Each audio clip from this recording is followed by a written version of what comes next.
Thank you, Kate. A very eventful Week 5 in the CFL is set to wrap up in Edmonton as the Red Blacks roll into town to face the Elks.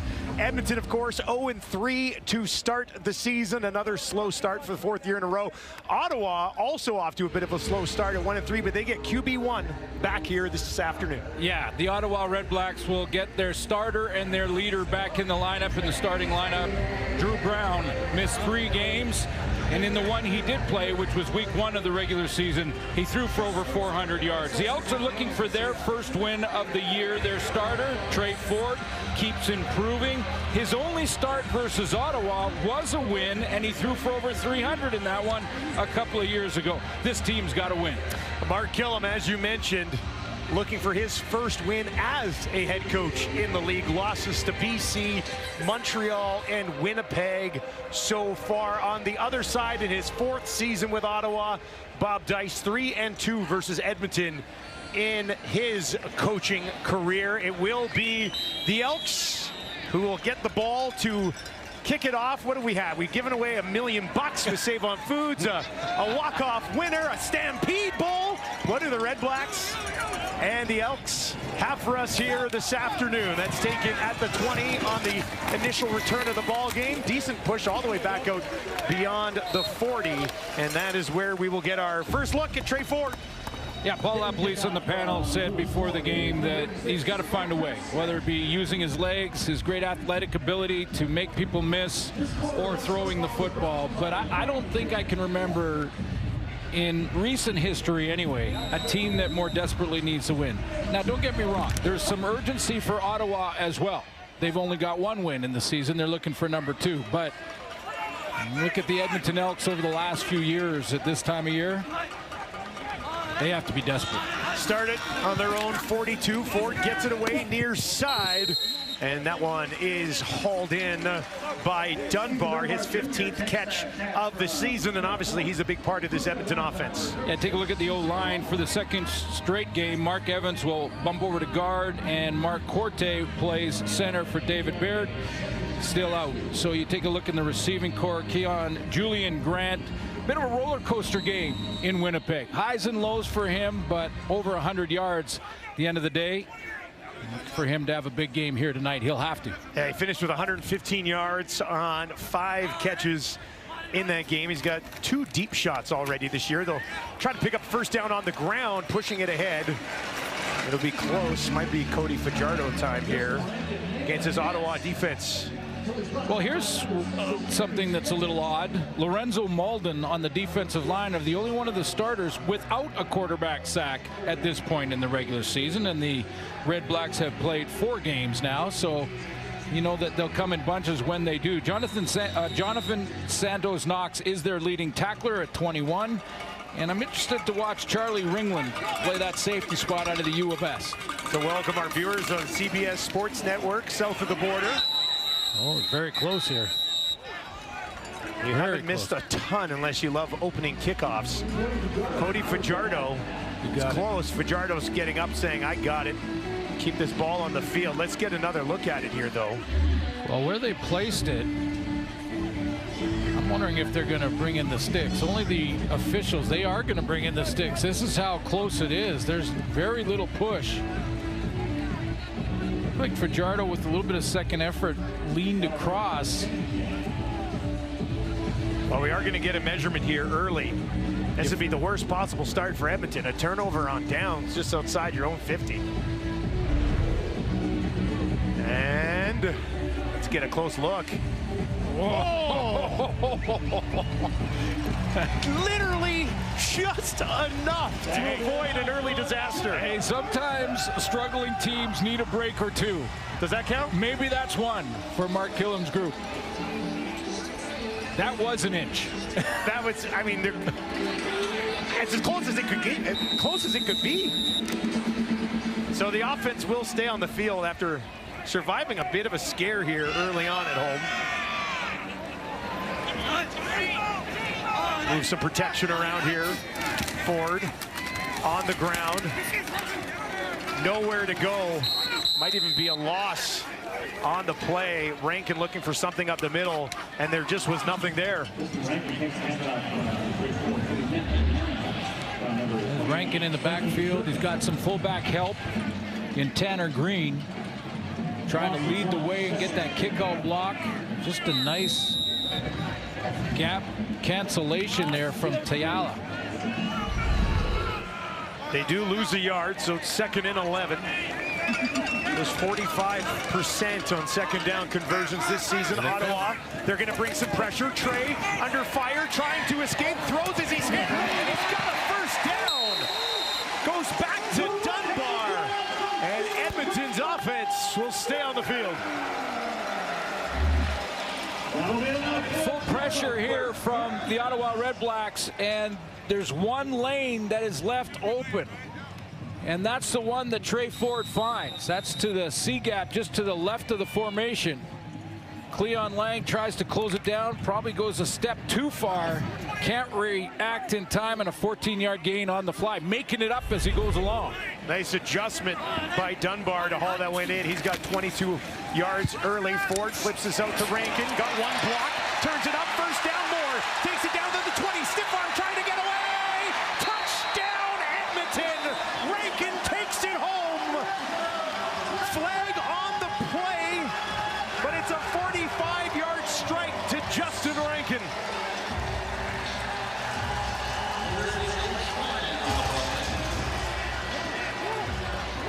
I think it's against Ottawa.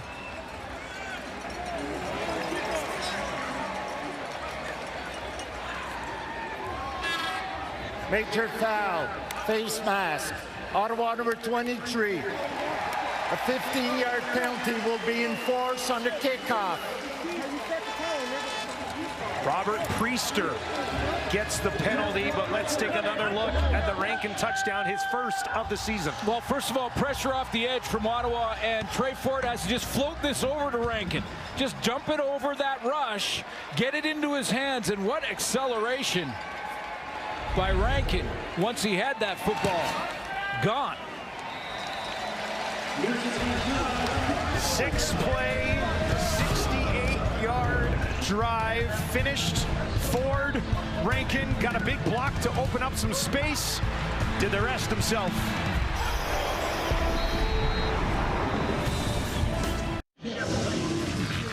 Opening drive for the Elks. A little bit of a scare here in 3rd and 1, but got it by a couple of millimeters.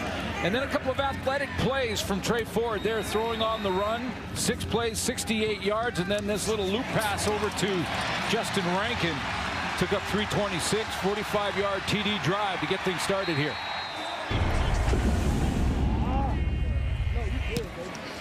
Tenth catch of the year for Rankin. Goes the distance. Wow. Good kick. And now after the penalty, that was tagged on with the face mask. Right. A little bit easier to smack that one all the way down the field. They'll take the point and go up 8-0. You know, and I mentioned both teams are going to play with a sense of urgency tonight. You look at Ottawa's record. They have the 1 win, but that was against Calgary in the rainstorm. And have a sense of urgency of their own, but I just can't think of a team that needs a win more than the Edmonton Elks. Drew Brown is back, 400 yards or more in 3 straight starts. Number 3. Gets it to Hardy. Hardy eventually tackled on the play. Straight cover 3 out of the gate for J.C. Sherritt's group on defense that have underachieved all season, and Drew Brown just getting things started with a little swing pass to Justin Hardy. It was Robbie Smith who eventually got out to make the tackle on Hardy. Catching passes at a 79% clip so far this season is Hardy. 43 yards on 4 catches last week for number 2 in red and white. Now on the ground, pushing ahead, and that'll be a first down. Ottawa out of Baboye, picking it up on the ground with a 4-yard carry. O-line for Ottawa, Dante Lee is out. Parker Moore is in at right tackle. True rookie out of East Carolina, 24-year-old. Go up against some good defensive ends in Robbie Smith and Brandon Barlow, and there he is, making his return to Edmonton. which a little bit more on Gino later on in the quarter. A little bit more as the game goes on. Brown deep in the pocket, down the field, finds a man just outside the 40.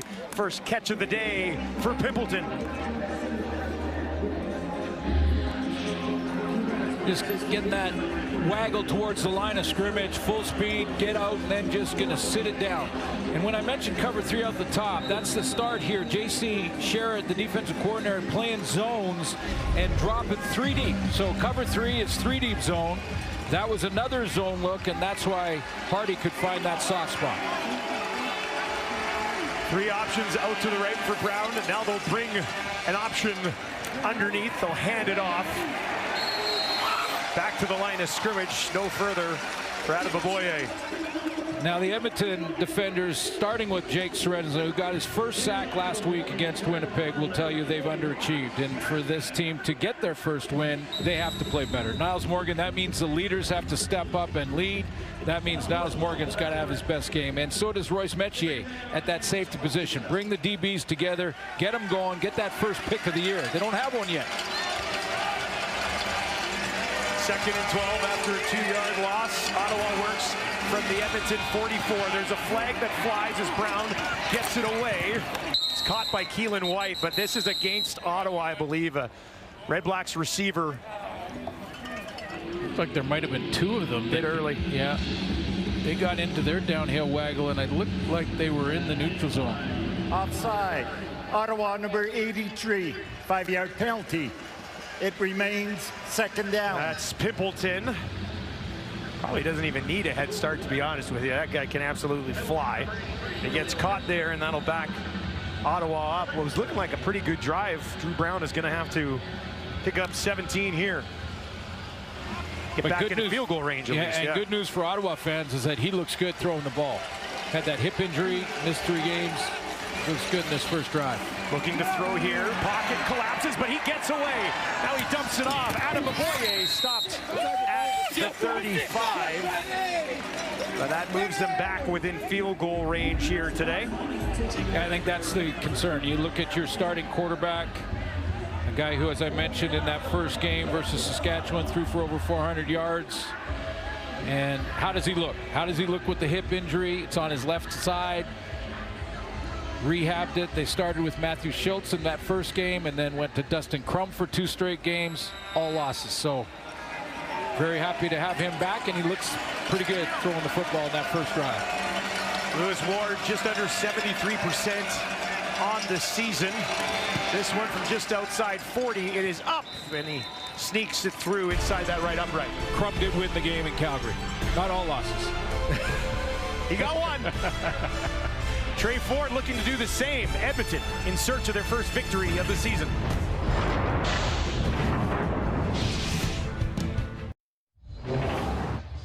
Welcome back to Edmonton. The Elks lead 8-3. Trey Ford not completely unscathed here. Well, this was back to that big play that kept the drive alive in their touchdown drive to start this game. Trey Ford showing that athletic ability, being tackled, still getting the ball out there to Dunbar. Somewhere along this drive, he hurt his left hand. He was trying to shake that off on the sideline. Maybe it was right there where he took a hit from the outside and got a Band-Aid on the left hand. Looking to throw here. Goes back to Rankin, a little bit high. Rankin hauled it in, but the tackle made immediately by Pickett.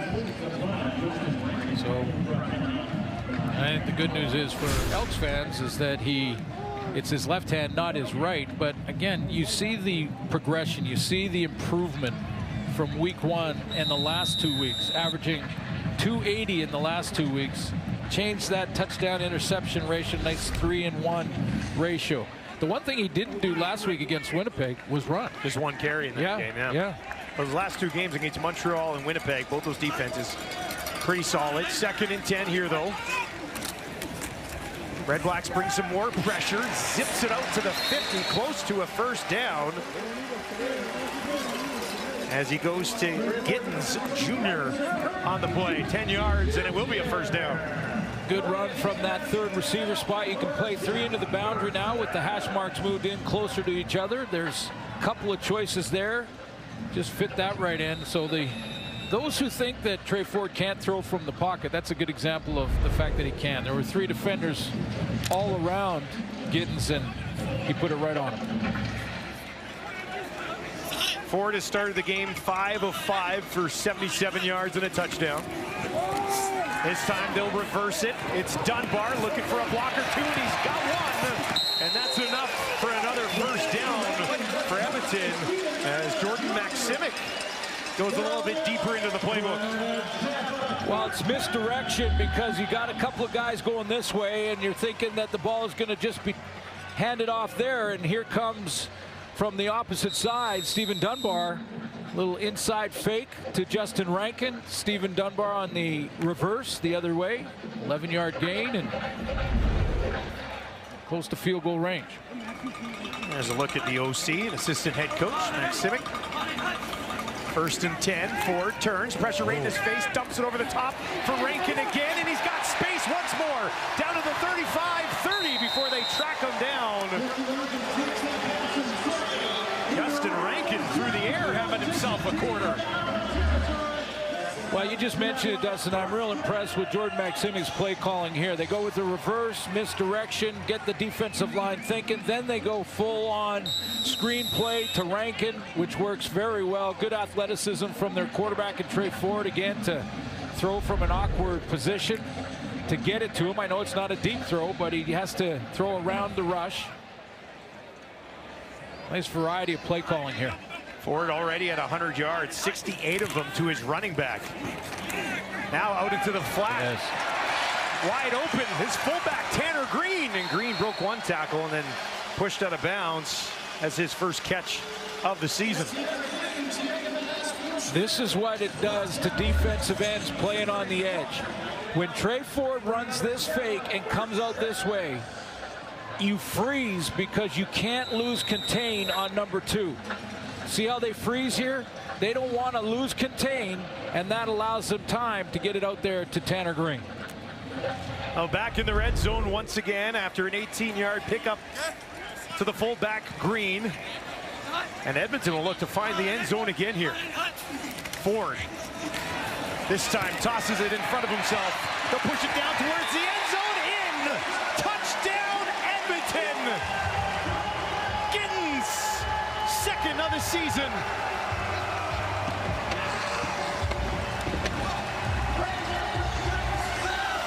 So the last reverse they did going in one direction. Julian Grant's going looking like it's the same type of reverse, but this time Ford goes underneath. I mean, very similar looking play to one earlier in this drive, except for it's the underneath jet sweep that is the target. Again, nice play call. Blanchard smokes another one through, and a stunning start here at Edmonton as the Elks with a 15-3 lead. Trey Ford, 2 touchdown passes and a perfect 8 for 8 to get started. So all the misdirection here. The Dunbar reverse went this way. This time they're going this way with Julian Grant, making it look like it's the same, and then coming underneath with Giddens and just getting that defensive line and basically front 7 just mesmerized. Who's getting the ball here? Sprinkle in a little bit of a screen to Justin Rankin, which was another nice play, well executed. The best drives of the year, I think, offensively for Jordan Maksimic.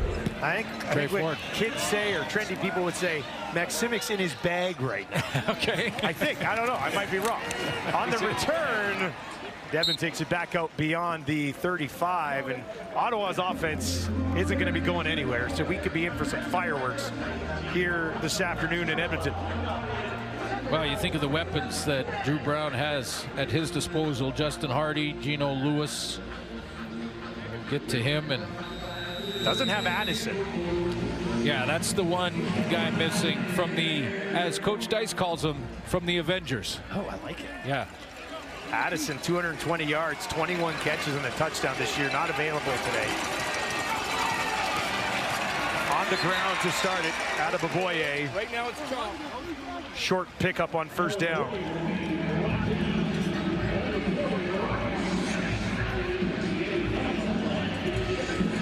Good discussion with Drew Brown leading into this week and coming off that injury, and it was really affecting, that hip injury was affecting not only him running or planting in the pocket, but also his throwing motion.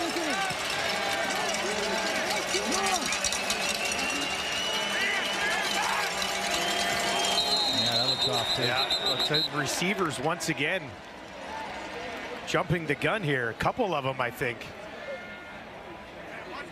That'll back him up again. Again, I don't want to create alibis for just sloppy play, which that was. But that's 3 straight games and 3 straight weeks with different quarterbacks calling the signals. And it does make a difference when even when the starter has been out for a while and comes back. You got to get used to his cadence and his pace and actually illegal his procedure. voice. Ottawa number 61, 5-yard penalty. It remains second down. That's actually called on the left guard, Desjardins. Ottawa, 10 penalties per game. That's the highest total in the league. I want to dial that in a little bit. After that one, they now sit 2nd and 13. Brown, screen to Pimpleton. Pimpleton, nowhere to go. Had a couple of blockers, but Edmonton's defense quickly to the ball. And that'll force a punt from Ottawa. Yeah, if you get 2nd and more than 10, you're going to play zone defensively. Every coach will do that. Every coordinator will do that. Play zone, make them throw it underneath. Don't give them anything deep or anything in that intermediate area. Rally to make the tackle.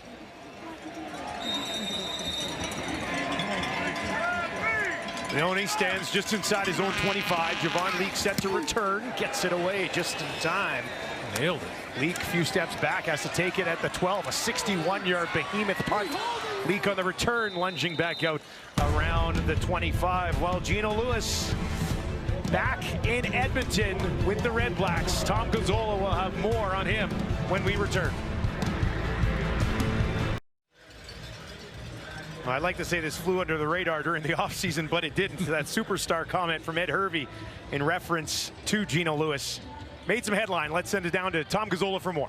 Yeah, you might think that revenge would be on the mind of Gino Lewis after Ed Hervey made those comments in the offseason. You guys, that's not the case at all, surprisingly. Speaking to Lewis during the week, he said that the focus was altered because his Red Blacks team is 1-3 thus far, desperate need of a win. He wants to dial it in and make sure that they keep pace in the East Division. Now, after 2 seasons in green and gold, Lewis picking up 1,000 yards receiving last year, he says he wants to make some big plays tonight against his old club. And if he does find his way into the end zone, you guys, he might just have something a little special. Okay. The intrigue continues to mount here on a Sunday in the Canadian Football League.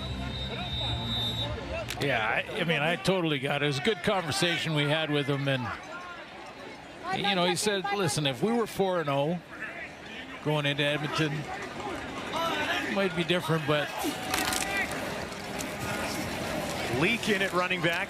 But he doesn't want to lose his focus, and that's the bottom line. I mean, you know, it's only works and it's only fun and it's only revenge if you win.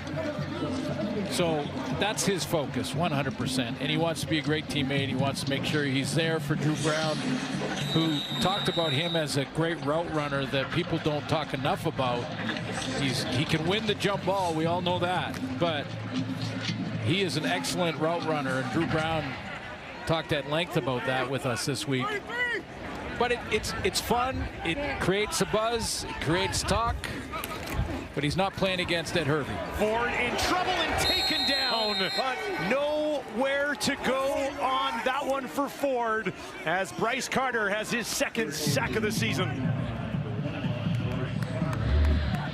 Yeah, Bryce Carter nice and low in that track stance, getting ready to run his 40. Wondered about the right side of that offensive line and just runs a stunt. So basically, it's not a full blitz. He, instead of going up in that defensive end position and being wide, he takes a step up and then cuts underneath and really goes between the center and the guard to get home.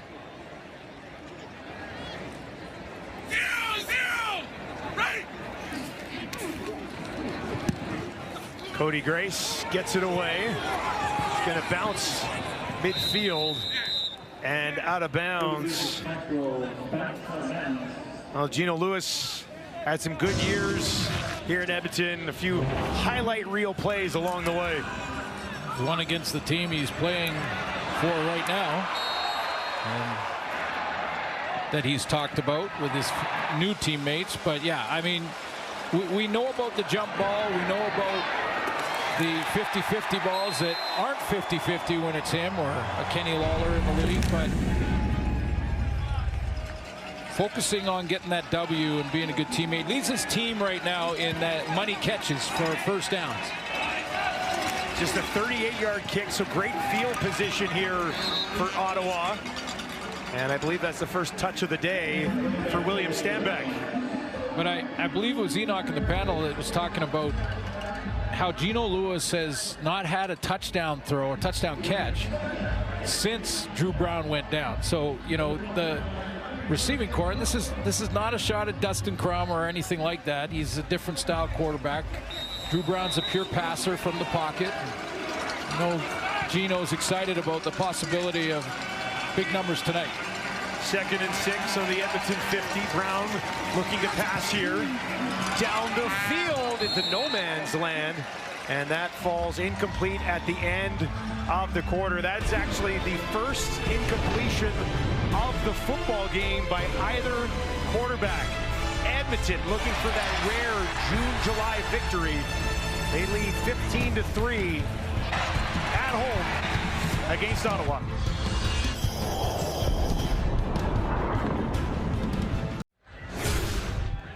Welcome back to Commonwealth. Edmonton leads 15-3, and 15 points offensively is very good, but the defense is where you want to go on here. Well, the defense has been under a lot of pressure. I mean, Ed Hervey went out and spent some money in the offseason to build this defense. A lot of former Grey Cup champions in the defense, and they were underachieving. I thought their best quarter was against Winnipeg in the third quarter, where they held Zach Collaros last week to 4 2-and-outs in that quarter. But this one rivals that. I mean, a very good start for a much maligned Edmonton defense.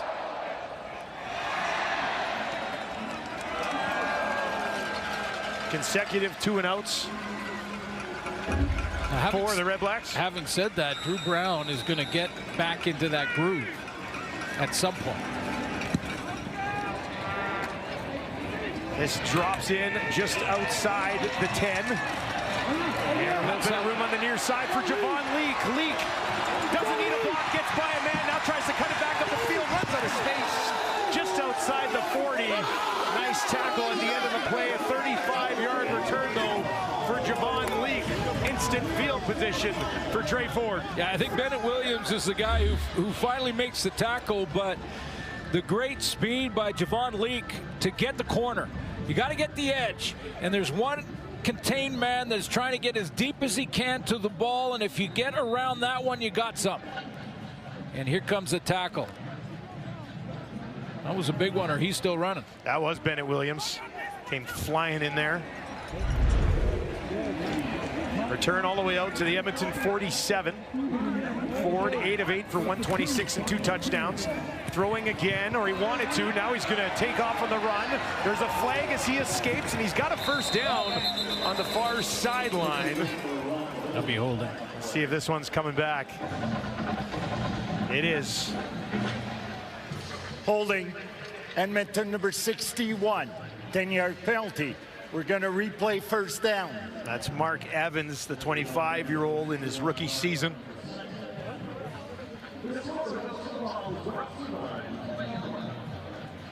Good talk with Mark Killam this week about his message over the week, the work week, to his players, and what he said on after the loss to Winnipeg, that no matter what happens in the game, good or bad, the only thing that matters is the next play. That's been their strong message this week. So this is the first opportunity. 1st and 20 here. And Ford on the run to his right, still looking downfield. Now he just wants to take off, tiptoes the sideline. Picks up a few yards on the play, close to 8. He's got quickness like I've not seen. And when you get outside here and you're Lorenzo Malton, first of all, you're the inside rush. Now you're against linebackers. And those are cover linebackers. That's a Darius Pickett chasing him. Got outside and picked up the penalty yards and got himself into a 2nd and 10. Or just beyond that. It'll be an even dozen what they need here on 2nd down from their own 45. Red Blacks are going to bring some heat. Ford gets it away. Caught up beyond the 50. Will not be enough for a 1st down. Kyrus Jackson with his first catch in the Canadian Football League. They'll be forced to kick it away.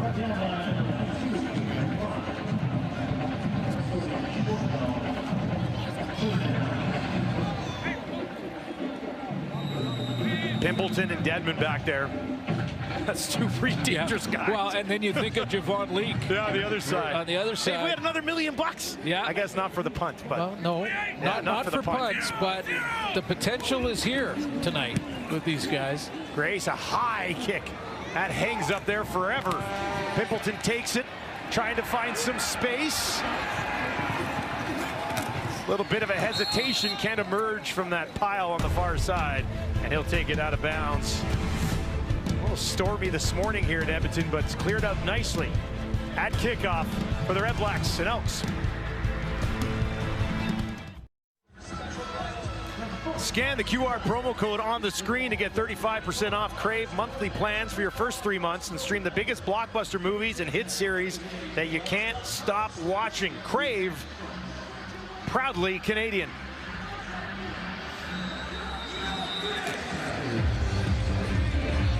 Drew Brown gets the ball here on his own 22, trailing by 12.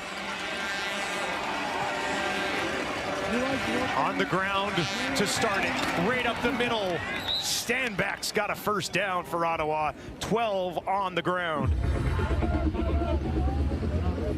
Nice blocking up front. There's a natural hole there before the snap of the ball, but you know that there'll be a defender that is got the responsibility of freezing that. So you see the patience of Stanback to wait for that slide protection, basically, or slide blocking to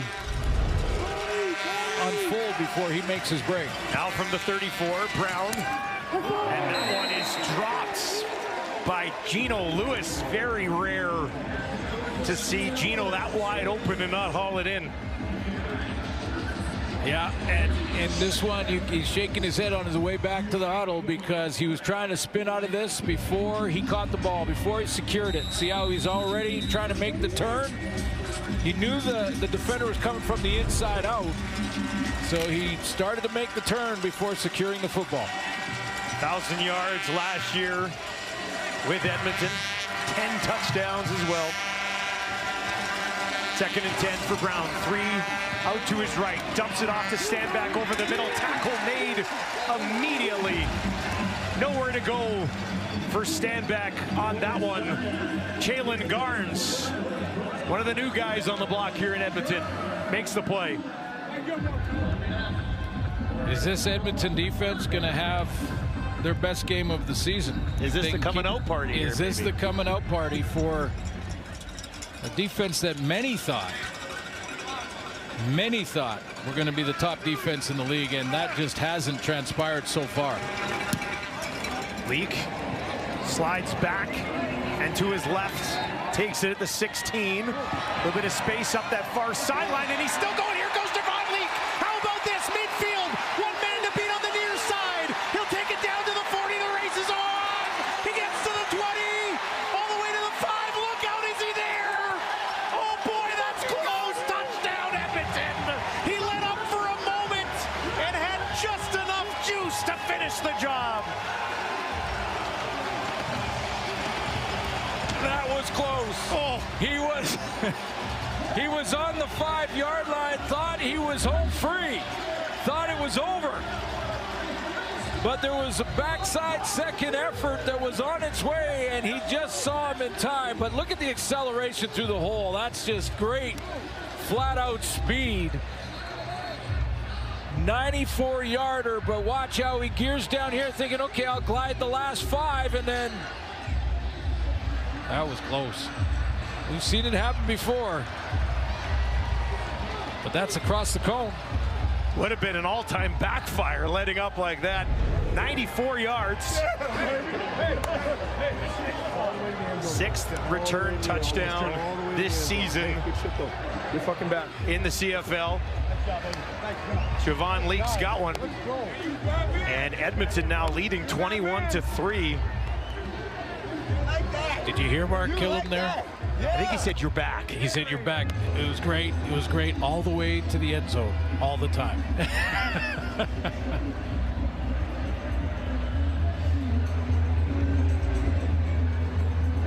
Just a little reminder, as outstanding of a play that was, it's a little reminder that they just don't let up until you're across the line. I think we need to give some credit. I believe it was Dubois. Yeah. Who all the way back, hustle. right? Yeah. All the way back. One of the fastest guys in the league. He did not give up. He got there to make it interesting at the end of the play. And they were looking at him. He's up now and he's off fine. Dubois. So that was the bit of a delay there. Blanchard out.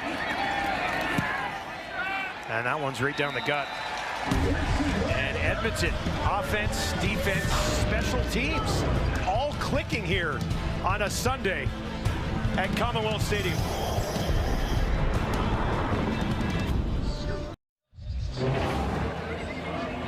Well, things have started very well for Edmonton so far here tonight, but an up and down week at practice. For more on that, let's send it back down to Tom Gazzola. Yeah, Dusty, a very interesting week for the Elks. Talking to Mark Killam and Trey Ford, they said that Thursday's practice was a bad one. Mark Killam saying that's unacceptable from his group at this level. Trey Ford saying it was the worst of his life.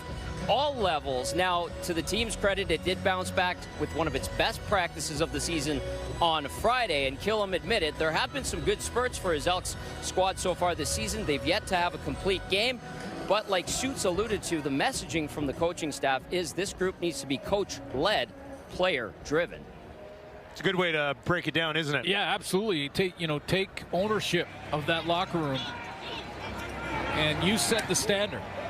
Dedmon takes it just outside his own end zone, trying to find some room, stays on his feet, and eventually taken down just outside the 25. And it was a great discussion because Mark Killam, who spent a lot of time in Calgary and was in some very good years with Bo Levi Mitchell leading that offense, and he said, there was times when they didn't have a very good practice, and it was the players that would go back out onto the field afterwards and go on their own and run the plays again to make sure they got it right. That wasn't the coaches running that. That was the players saying, hey, that wasn't good enough. Let's go do it again. Ottawa starting on their own 27. Brown dumps it off, misses the intended target. His running back, Adeboboye. And Killam had the same message for his team when they had the bad practice and then bounced back the next week. And after the bad practice, Trey Ford went home and he said at any level it was his worst practice of his life at any level, which is kind of a wow statement. But he went home and threw for 2 hours to get it out of the system. Pressure now, Brown on the run, just has to throw it away to avoid the sack as Edmonton brought the heat. But clearly in all 3 phases now, special teams, defense, this is their best start of the season. And offense, 22 points on the board, got 1 special team score as well, but all 3 phases got the message this week. Defensive coordinator, J.C. Sherritt, right back to the tablet. Leone set to kick it away, gets it away cleanly. Oh, it's a big one. This is a big one. All the way back to the 20, 63-yard kick. Nowhere to go on the return this time as Karis Jackson in the mix on special teams for Edmonton. UEFA Women's Euro continues tomorrow as Spain plays Belgium at noon Eastern, 9 a.m. Pacific. And that'll be followed by Portugal versus Italy at 3 Eastern, noon Pacific. Catch all of the action of the UEFA Women's Euro on TSN. Now, from an Ottawa perspective here, you almost think, well, Cody Fajardo's out there for a series. All right, so a peek at Cody Fajardo. Tommy, get eyes on Trey down on the sideline there. We'll see what's up. Fajardo on the run to his right, down the field. Dunbar lays out and he goes and gets it. Spectacular stuff from Stephen Dunbar. Wow, what a catch. That looked like that had no shot. It looked like with the pressure on Cody Fajardo, and we'll find out what's going on with Trey Ford here, but little half roll, and I thought this one was almost out of bounds. It was so far away. Look at Dunbar go and get it. What a catch. Trey is on the sideline, helmet on. Looks fine. Different look. Cody Fajardo coming into the game. Now on the ground. And that one sniffed out well by the Red Blacks defense. Malden holding in there on the tackle. Well, I think we got to look at it again, don't we? I mean, a spectacular catch. Yeah, and when Cody Fajardo got rid of that, I thought there is no shot. He was coming out of the hole out of that on that outcut. I mean, there's not a hole on the field. I mean, figuratively speaking, he's coming out of a hole trying to get to that break, and then just goes and gets it. What a catch. 2nd and 14. Cody Fajardo in at quarterback for now, we believe. He'll have some time here out into the flat. That's Mathis with the catch. Back beyond the original line of scrimmage, but it'll be a 3rd down. Yeah, it's interesting, and it almost look, if he's not hurt, and it doesn't appear that he is. I mean, that left hand we talked about, that this looks like it was a plan to somewhere in the game put Cody Fajardo in for at least a series, maybe more. We'll see who comes out next, and let Trey Ford watch from the sideline. But Trey Ford is 9 of 9. I was just going to say, I don't like. I mean, you're up 22-3. Things are going better than they have all season. Trey Ford's 9 of 9 for 135 yards and 2 touchdowns, and you don't put him back out there for a series? It just doesn't add up. 37-yard kick. Flag on a short return. Drew Brown, he's 5 of 9 for 49 yards, but he's got a great streak on the go right now. 400 yards, 3 straight. No yard.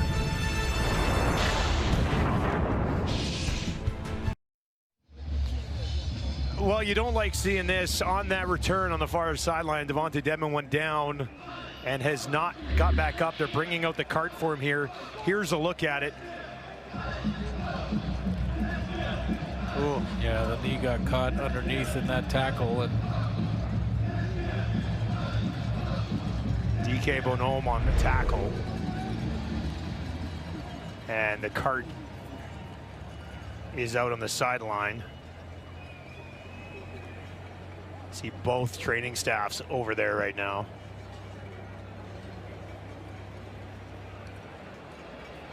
And you hate to see it for one of the most electric players in the Canadian Football League. Yeah, it just looked like that foot got stuck and planted into the ground, and then he got twisted and it folded underneath him. But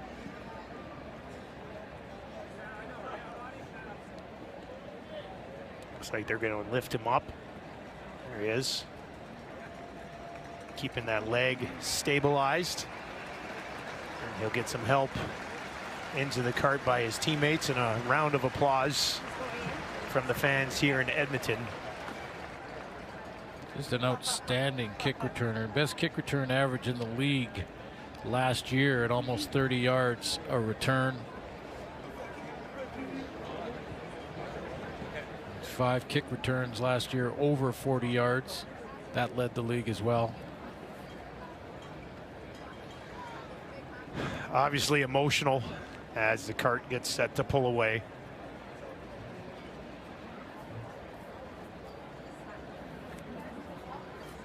Tough day for Ottawa. Gets even worse losing a weapon like him.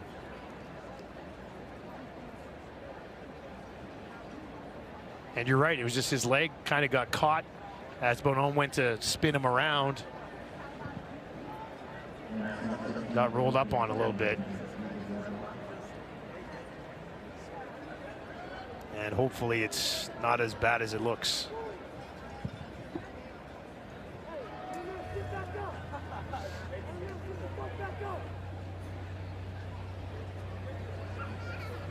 His head coach come over there. The last few words for the star returner of the Ottawa REDBLACKS.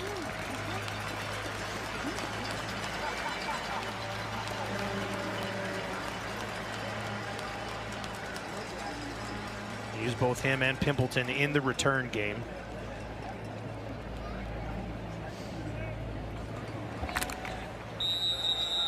And we'll see if Ottawa can find some momentum in this football game. Trailing by 19, they'll start on their own 42. Four-man pressure from Edmonton. Get it away. That catch is made. Garns right on him. But it's hauled in by Andre Miller. He had 15 catches last year, a couple of touchdowns as well. He draws into the lineup with Braylon Addison not being able to go.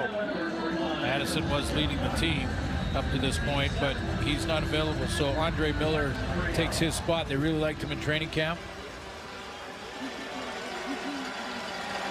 Got 7. They'll need 3 more here. 3 options out to the wide side right for Brown. Extra protection in on that line. That's where they're going to go on the ground in a huge hole. Stand back again, takes it down inside the Edmonton 50. Drew Desjardins gets the big block, number 61 on the left side of the offensive line. He's got to get to the second level in the linebacking core. Little chip to his inside right, and he opens the hole.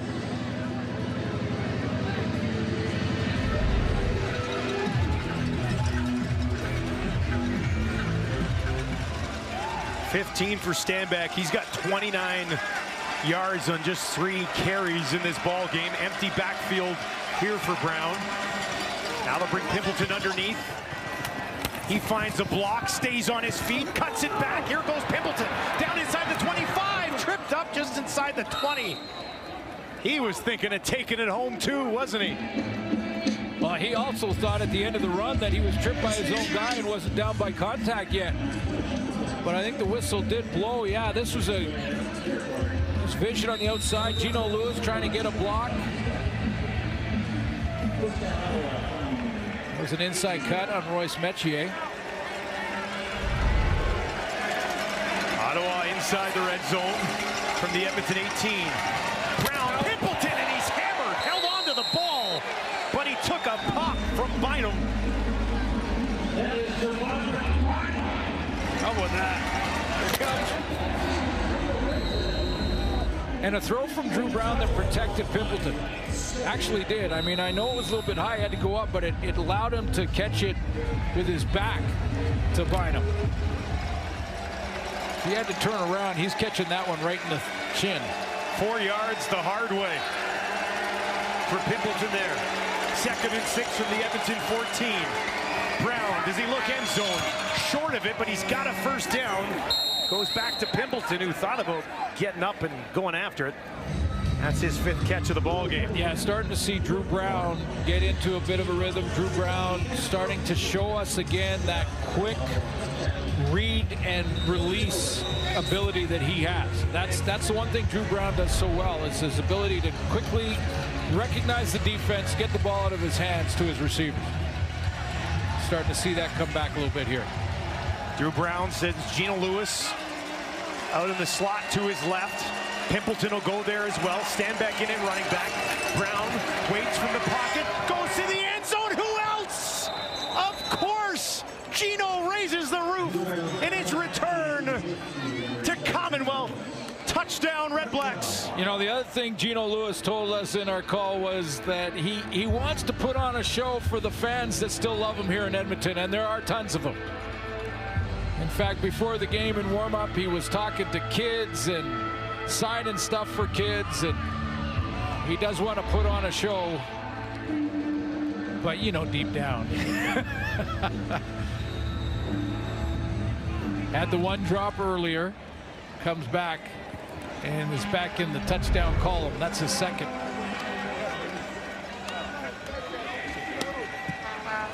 Lewis Ward knocks one through, and once again, it's a 12-point ball game here in Edmonton. Red Blacks offense puts together a drive here late in the first half.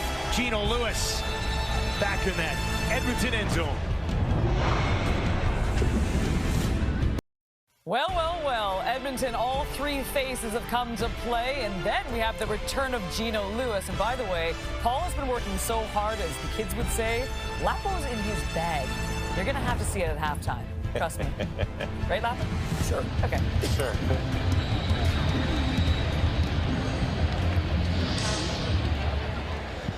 Halftime coming up. Don't want to miss it. Still got probably an eventful 2 minutes and 53 seconds here in Edmonton. That's taken just inside the 20. Arkell Smith pushes it out shy of the 40. Couple things have to happen well for Ottawa to make this play. First of all, William Stanback's got to recognize where the open defender is coming and block him. He does that a nice job right there in the A gap. Without that block, Drew Brown doesn't have the time to stand in there and throw it.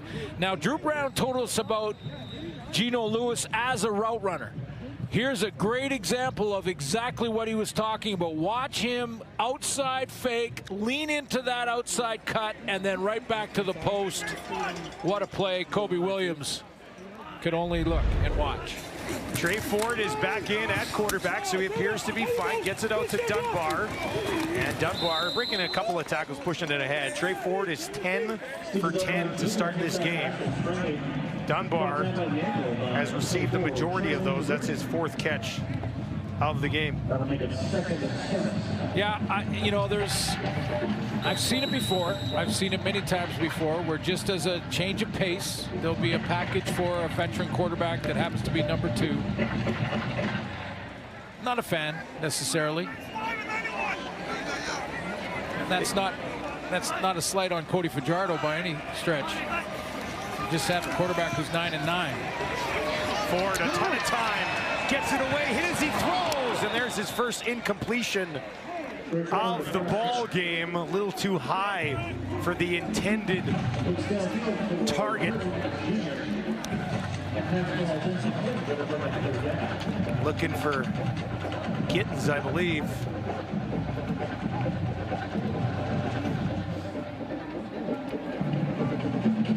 Just joining us, Dedmon left the game with an injury, so Pimpleton back to return this kick. And with just over 2 minutes left, huge opportunity for Drew Brown here. Put together another drive, points on the board, tighten this thing up a bit. And you got a one-possession game if you can. Lots of time. Towering kick from Grace. 57-yard kick, taken just inside the 15. Pimpleton, look at this burst, right up the middle. Khalil Pimpleton, one man to beat, and now is he going to go? They'll try to track him down from behind. He's at the 30, now to the 20. Over a man, still going. Are you kidding me? What is happening? Khalil Pimpleton, not a flag inside, and it's a house call the other way. Unreal stuff here at Commonwealth.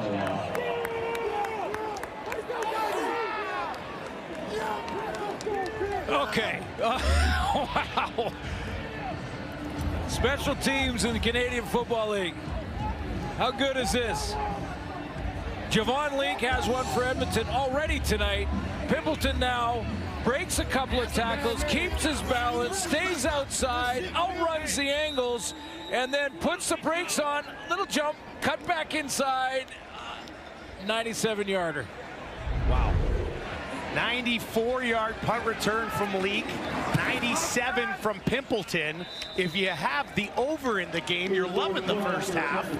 And it's a 5-point ball game with 1:51 remaining in the quarter. 2 kickoff returns for touchdowns on Friday night. 2 punt returns for touchdowns on Sunday night.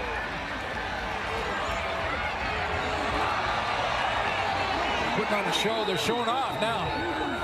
How about Drew Brown enjoying this? See, we were just talking about Drew Brown has time to put some points on the board, make it a one-possession game, or you can just watch. Didn't even need him. He could just cheerlead from the sideline. His teammate Pimpleton taking it to the house. Well, still some time on the board for Edmonton with 1 minute and 51 seconds left to get the ball back and maybe drive the field. Pimpleton, I mean, the depth at the return position in Ottawa. They lose Dedmon. Pimpleton steps in, touchdown, just like that. Guess what? It's not over yet. We're not even at halftime. Kyrus Jackson and Arkell Smith back on the return this time. That's taken just inside the 20 by Arkell Smith.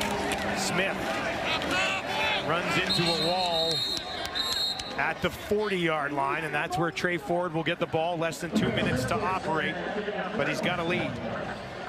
Got a lead, but it has disappeared pretty quickly over the last. It started, they're eating it up, Ottawa, over the last couple of series. The offensive series from Drew Brown, a big return from Pimpleton, and it's a one-possession game where Edmonton had complete control of it after the first quarter. So there's got to be a sense of urgency here for Trey Ford. He still has time for some points before the half. His drive will start on his own 39. And on the ground, pushing it ahead. How about that for an effort? Looks like it's going to be a first down as they could not stop Justin Rankin. The other thing, we'll get Tom to look into this as well, but we haven't seen Javon Leak on the field since his big return for a touchdown. And oftentimes they'll rotate Rankin with Leak on offense, but he hasn't been returning either. Rankin coming into this game 99 yards after contact. That's top 10 numbers in the league. That time he just took the contact with him. They'll go back to him again, and he runs in just shy of midfield. Let's go down to Tom Gazzola for a quick update. Yeah, Suits, just a quick update on Javon Leak there after that punt return touchdown. You could see him gasping for air on the sidelines here. He kind of slowly made his way to the Elks locker room. We haven't seen him since. All right, so that's the absolute latest. Not available. We'll monitor that for the second half here. Again, both these teams probably want to have every offensive weapon at their disposal with what looks to be a high-scoring affair shaping up at Commonwealth. 2nd and 7. Ford. Rankin picks up some pressure, dumps it off underneath. Gittins nowhere to go. Frankie Griffin was waiting for him there, and that'll be short of a first down. 3rd and a couple here. Cody Grace, no doubt about it, will come out to punt this away. Ottawa's not going with real exotic blitzes right now, but they are forcing those underneath throws on 2nd and long in the last couple of series.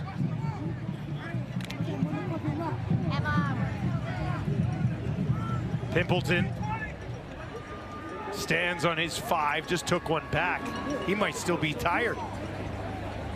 Keelan White, another option back there. Grace kicks it in the direction of Pimpleton. Steps up underneath it, takes it at the 16, spins it out of bounds. There's nowhere to go for Pimpleton that time as Grace buried him along the sideline.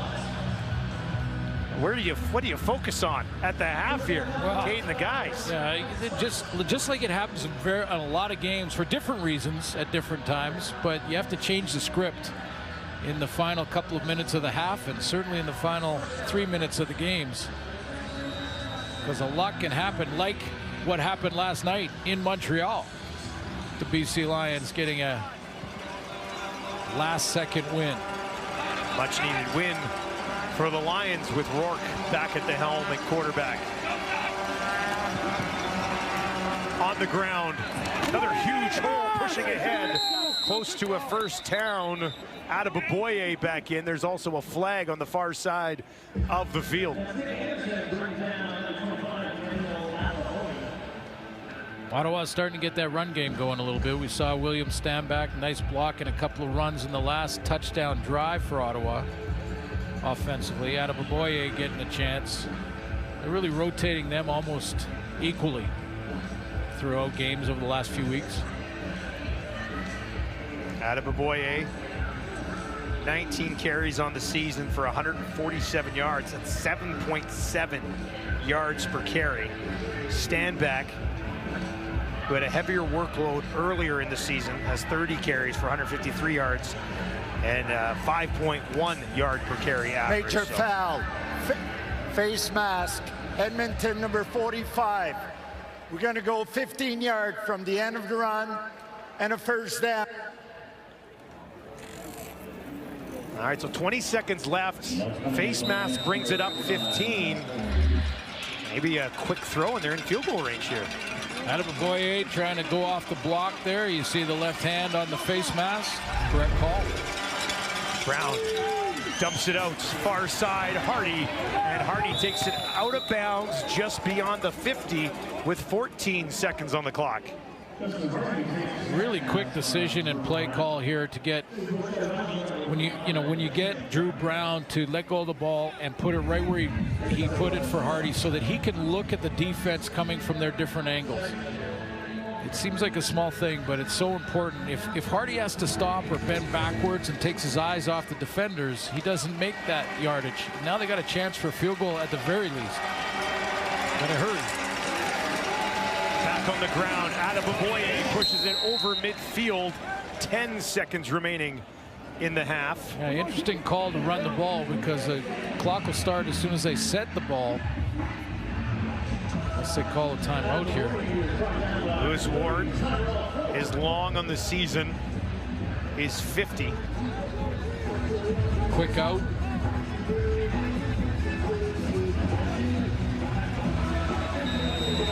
Clock ticks. Brown taking a little bit of time off of it there. Finds Gino. He goes down. That'll be it. Is there time on the clock? I don't think it's in range anyway. You're right at the outside of the range. Be about a 54-yarder. I thought there was a little bit of time left, but let's take a peek. Well, he never really went down. I mean, look at the clock up in the right corner. Right there. 1 second. I don't know if his knee on the ground, because the whistle came when they were back in that right at the 50-yard line. So there'll be 1 second on the clock. There will not be a field goal attempt. Would have been basically a 55-yarder. Oh, Drew Brown maybe throw one up here, try to find the end zone. So it is out of range. Brown from the pocket, dumps it off over the middle. Adeboboye down to the 30, tries to bust through, and he's going to be stopped at the 20. But a very eventful first half here in Edmonton with 2 punt return TDs. Edmonton off to a great start. Ottawa hanging around. Justin Rankin got the party started. It seems like forever ago. Yeah, good first drive for the Elks. They had a little bit of a scare on 3rd and 1 when almost didn't get it. Got it by a millimeter, and now 144 yards and 2. Couple of special teams touchdowns. Suits, I'm really not sure where this game goes in the second half. Yeah, well, the Ottawa REDBLACKS came storming back in that second quarter, and I agree with Enoch that it looked like Drew Brown was kind of finding his game again. And that quick release, the quick reads of the defense, getting the ball out of his hands. On the other hand, with Edmonton, are they going to play Trey Ford or make a substitution? And I just have to say, for the record, I was in the booth when Paul LaPolice put Stephen Giles out there. Didn't like that either. Keelan White will get it started. Ottawa with the ball first, and White is tripped up. Tackle made by Mogensen. There is a flag on the field.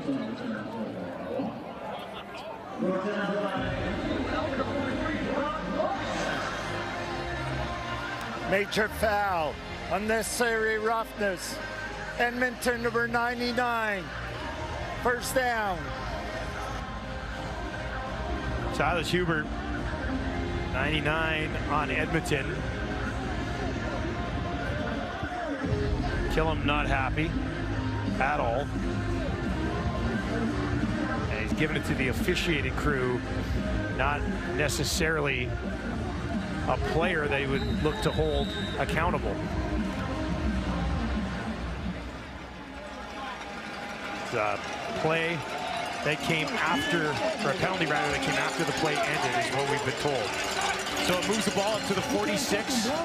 They'll quickly get it out to Hardy. And there's a flag there as Hardy pushes it ahead just outside the 50. Well, that entire Edmonton bench was yelling holding. Ottawa, number 87, 10-yard penalty. We'll replay first down. Well, that is Gino Lewis called for the hold. A quick push to the flat, and Gino Lewis was trying to block the edge to give his teammate a chance to get out and around the corner. He's buying him.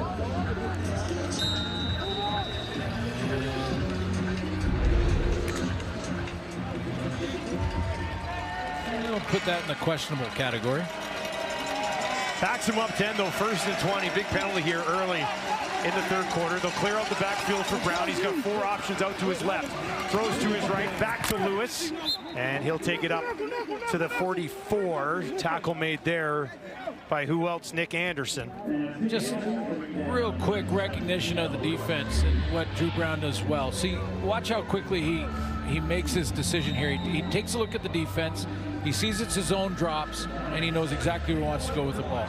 Also, almost effortless. And for a team that is dying to get sacks on the quarterback, like Edmonton is, it's almost impossible when the quarterback throws it that quickly. 9 to Gino, 2nd and 11 on the 45.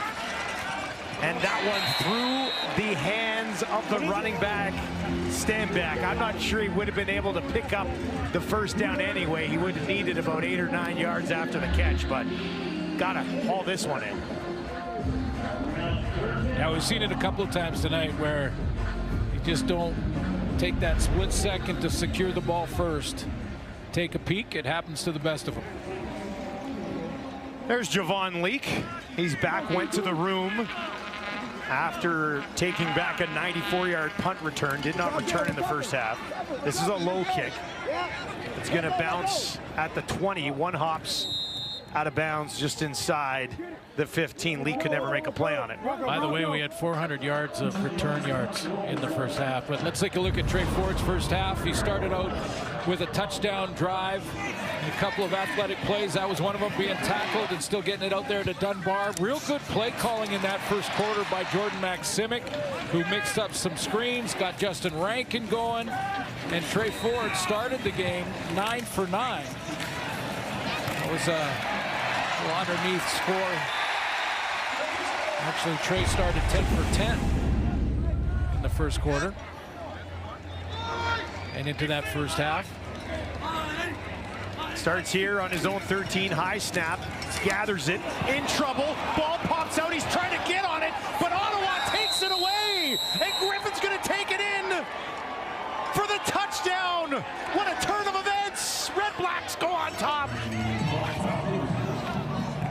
Well, Trey Ford saying that his arm was going forward. We'll take a look at it. I think it was Frankie Griffin that got the pressure. Griffin does, he's going to add into the blitz. Well, you be the judge. It looks like his arm is going forward, but it was like he was trying to regroup it, like pull it back. That's moving forward, but it was almost like he tried to grab it with the left hand and stop that forward motion to secure the ball. Heads up by Ottawa to continue on with the play no matter what this ruling will be. It'll be looked at by the replay center. Mark Killam has his challenge flag out. Well, they're automatically, it's a scoring play, so they're automatically going to review it. I'm wondering, could he? Yeah.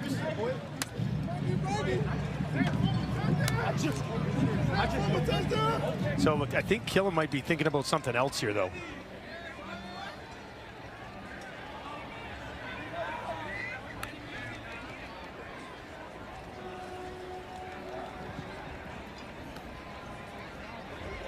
right, we're going to get a ruling here.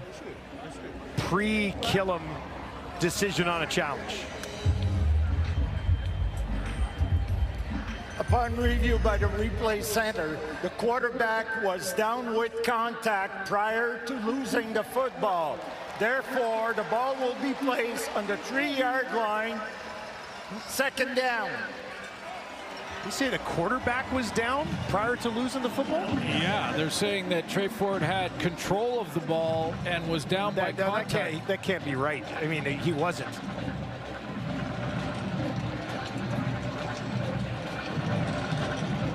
Yeah, but no, if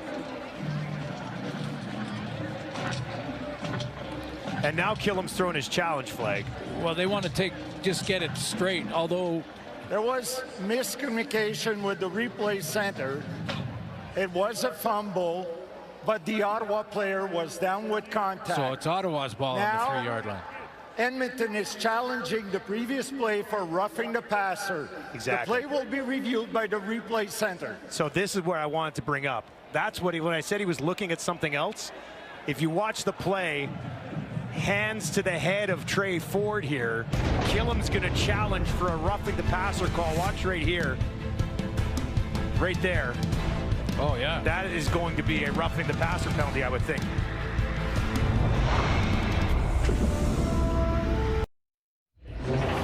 All right, welcome back to Commonwealth. Here's one more look at it. They've challenged for roughing the passer. We've got a ruling ready to roll. Let's send it down to the field. Upon review by the replay center, that was roughing the passer on Ottawa number 28. We're going to go up 15 yards from the 13-yard line and a first down for Edmonton. What a swing. Well, it's sorted. We got it sorted out. Let's get it sorted out. It wasn't Trey Ford down by contact and second down for Edmonton. It wasn't a recovered fumble by Frankie Griffin that would have given Ottawa the ball. It was a roughing the passer, which clearly it was. Hands to the face, turned his whole helmet, basically almost took it off. So by definition, that's roughing the passer. Yada, yada, yada. It's Edmonton ball at the 28. They'll hand it off. Straight ahead. Rankin again running hard here tonight. Takes it out beyond the 35. Well, that's a major ruling and a major play that Ottawa would have, at worst, had it on the 3-yard line going in with a chance to take the lead. Now breathing room for Edmonton. Even if this drive stalls and they have to punt the football, the field position difference is massive, and it's a big run here after getting that all sorted out and working in Edmonton's favor. 9 yards on the ground to Rankin. Cody Fajardo in 2nd and 1, pushing it ahead. Second and a long one. I'm not sure he got there on this first crack at it. Not getting much on short yardage. It's a couple times now that they're trying, and I don't think he got there. Not sure he really picked up anything.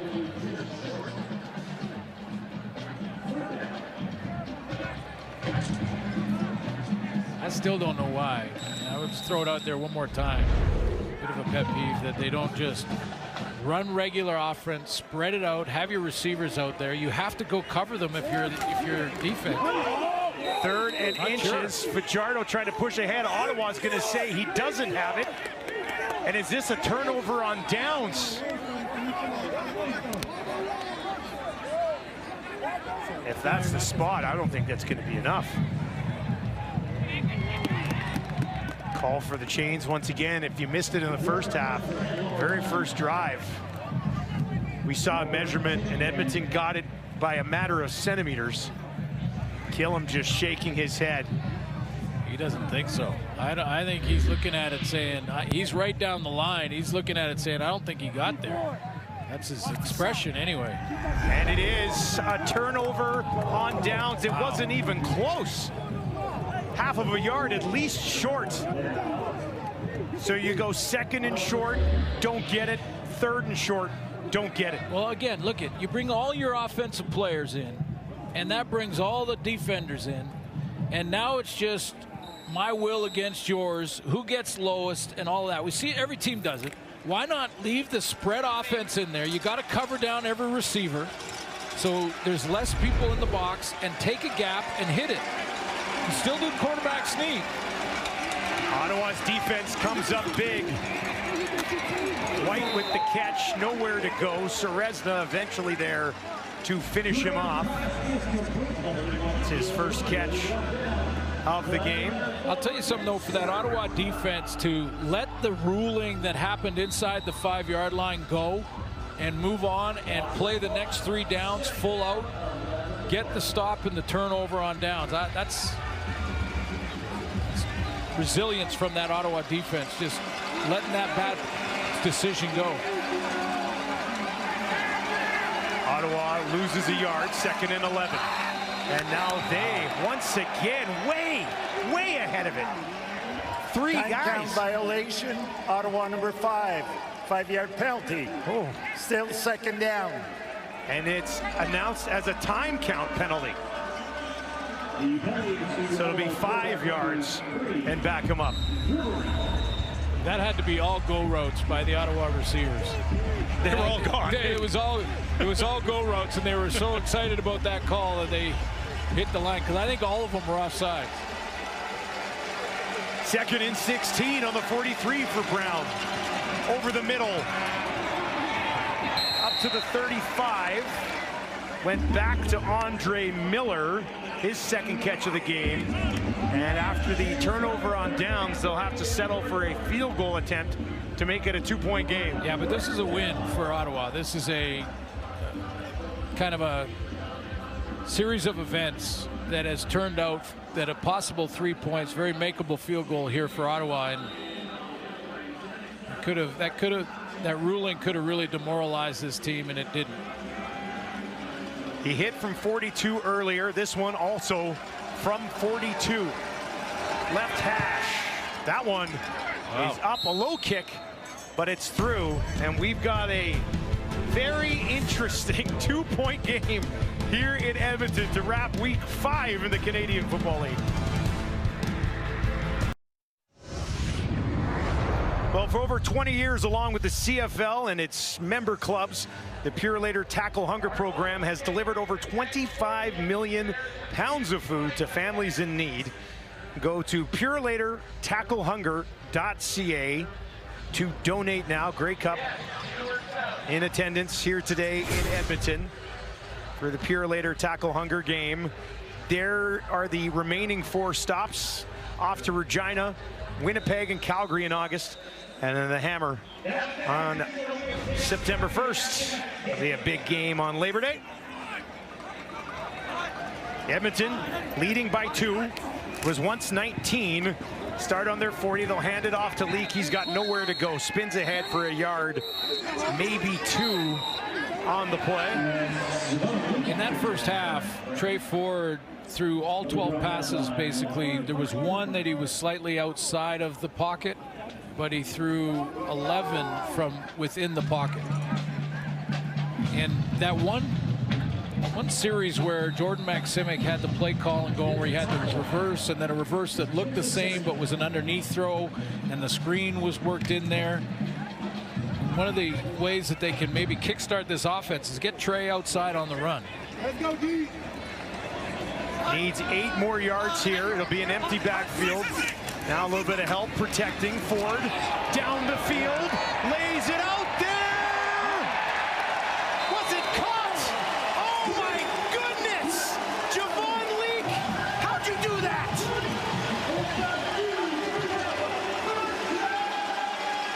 He's going to get out of the backfield and just run that right down the hole. Blitz coming with Charlie Ringland playing to the far hash, the free safety. It's a man defense, so you got Frankie Griffin chasing. Basically called a cover 2 man. 2 high guys, but man-to-man underneath. Griffin was the man-to-man guy. Didn't have help over the top. 46-yard gain. Now back to Leak on the ground this time. He'll pick up 2. after just a highlight reel catch. I don't know how this ball ended up in his arms. Griffin needed some help, and because he's in a trail position. When you think you have two guys over the top playing for the deep ball, and they are basically free to play the ball, you want to be in the trail so there can't be the throw behind. So, I think Frankie Griffin played it well. But what a great catch by Lee. Second trip to the red zone today for Edmonton. They came away with a touchdown first time through.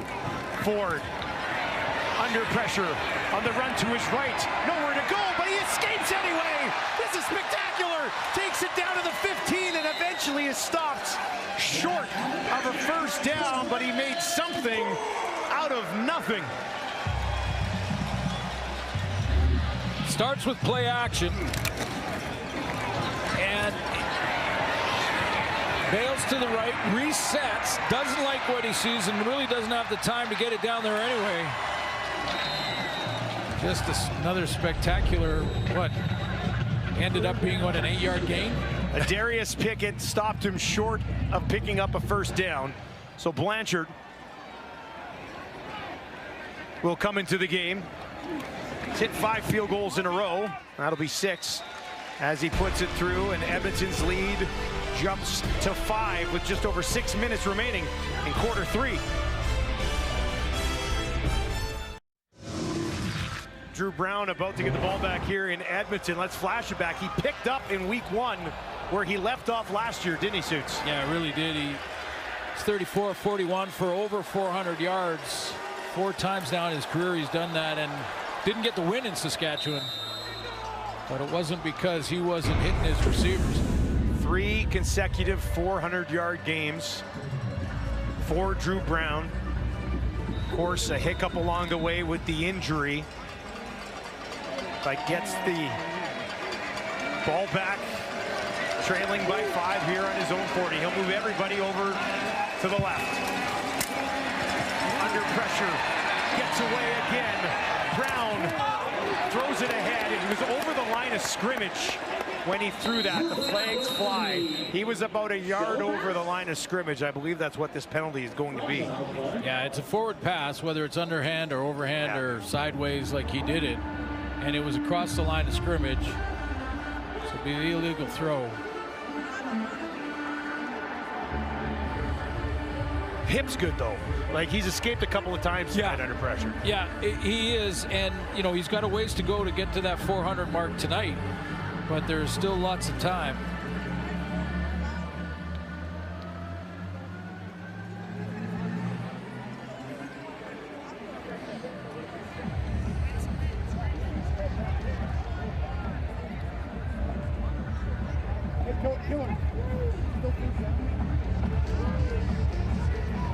Illegal forward pass, Ottawa number 3. He was over the line of scrimmage. This is a 10-yard penalty. We're going to replay first down. All right, so it'll be 10 yards. We'll replay first down. So the 40 is the line of scrimmage. You can see that. Solid white line is the 40. And he's not just a yard or a step over. He's a couple of yards over. So 1st and 20 now for Brown. That one too high for the intended target. Was looking for Justin Hardy. It comes up. We were talking about his 400-yard games. He's had 4 in his career in just 19 games. Here's the fastest to do it. 10 games for Jeff Garcia. Just look at the names on this list. David Archer in 16. Edmonton fans will remember David Archer. Drew Brown has done it in 19 games. There's Coach Dickinson in 20. And Doug Flutie in 22. One of those games in BC that year was an overtime game. That's quite a list. That's the type of passer that Drew Brown really is. And outstanding graphics work by our crew and by Steve Daniel helping out as well from the league office to get these numbers, how quickly they got the 400-yard passing games in. Some good names on that list, too. Look at the names. I mean, that's the top quarterbacks in this game. Drew Brown's on the list now. Leone delivers it to Javon Leak. 51-yard kick. Leak with a little bit of a slip and could not get anything going that time. Tackle made down the field by James Peter. Trey Ford trying to expand on a 5-point third-quarter lead. All right, let's send it down to the sidelines for an injury update with Tom Gazzola. All right, yeah, Dusty, we've got a bunch of things to get to here. First, on the Ottawa REDBLACKS side of things, obviously Devontae Dedmon with that nasty injury.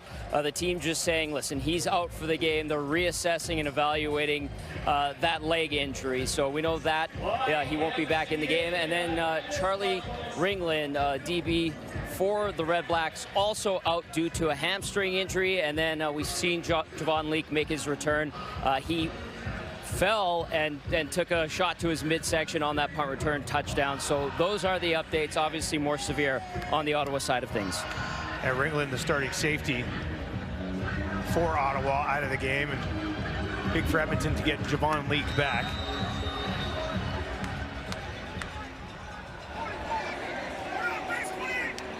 This drive for Edmonton will start on their own 29.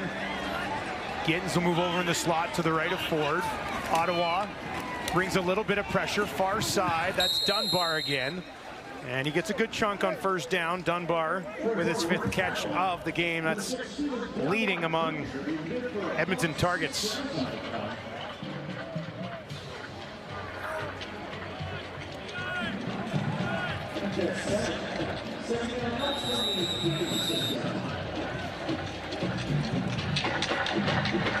Seven-yard pickup.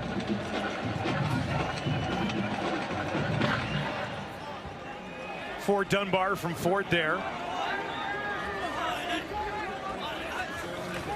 High snap. He'll get it into the hands. And this is a huge hole for Justin Rankin. Rankin down to the 30, down to the 20. There goes that man. House call. Touchdown. Edmonton. 74 yards for Rankin.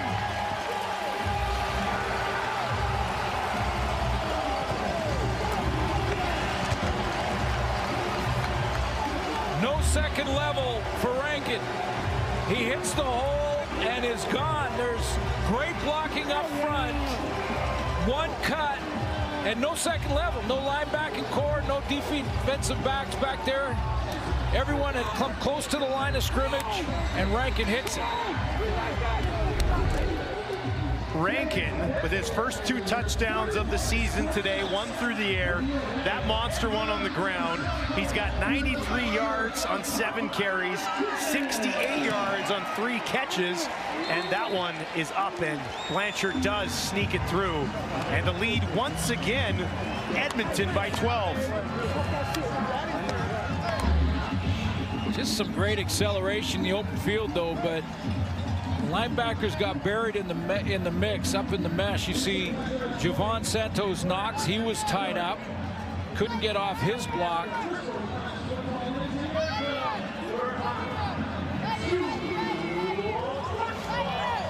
Adrian Fry followed him 5 yards behind for the final 30 yards of this run. A high snap that Trey Ford had to corral, but you can see just a wide open hole. Outstanding blocking up front. You see him peeking at the monitor? He's peeking at the big screen, seeing how close or how much room he had on the run. That was a great shot. Nothing like it. Okay, but this isn't right. He doesn't look like he's breathing hard.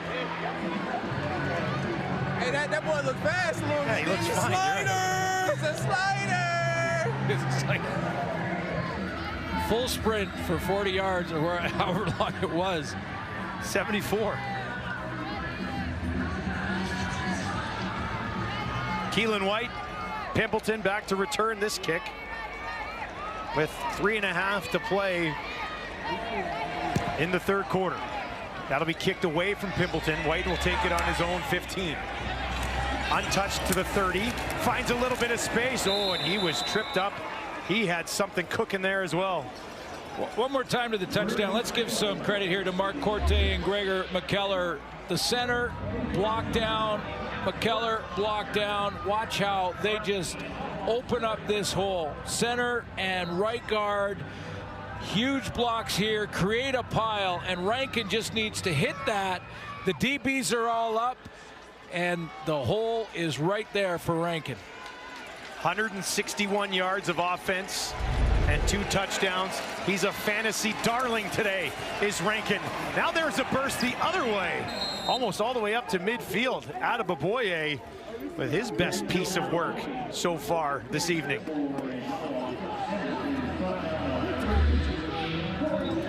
Big boy's starting to root in there and just start paving the way for these running backs. Adeboboye into the secondary that time.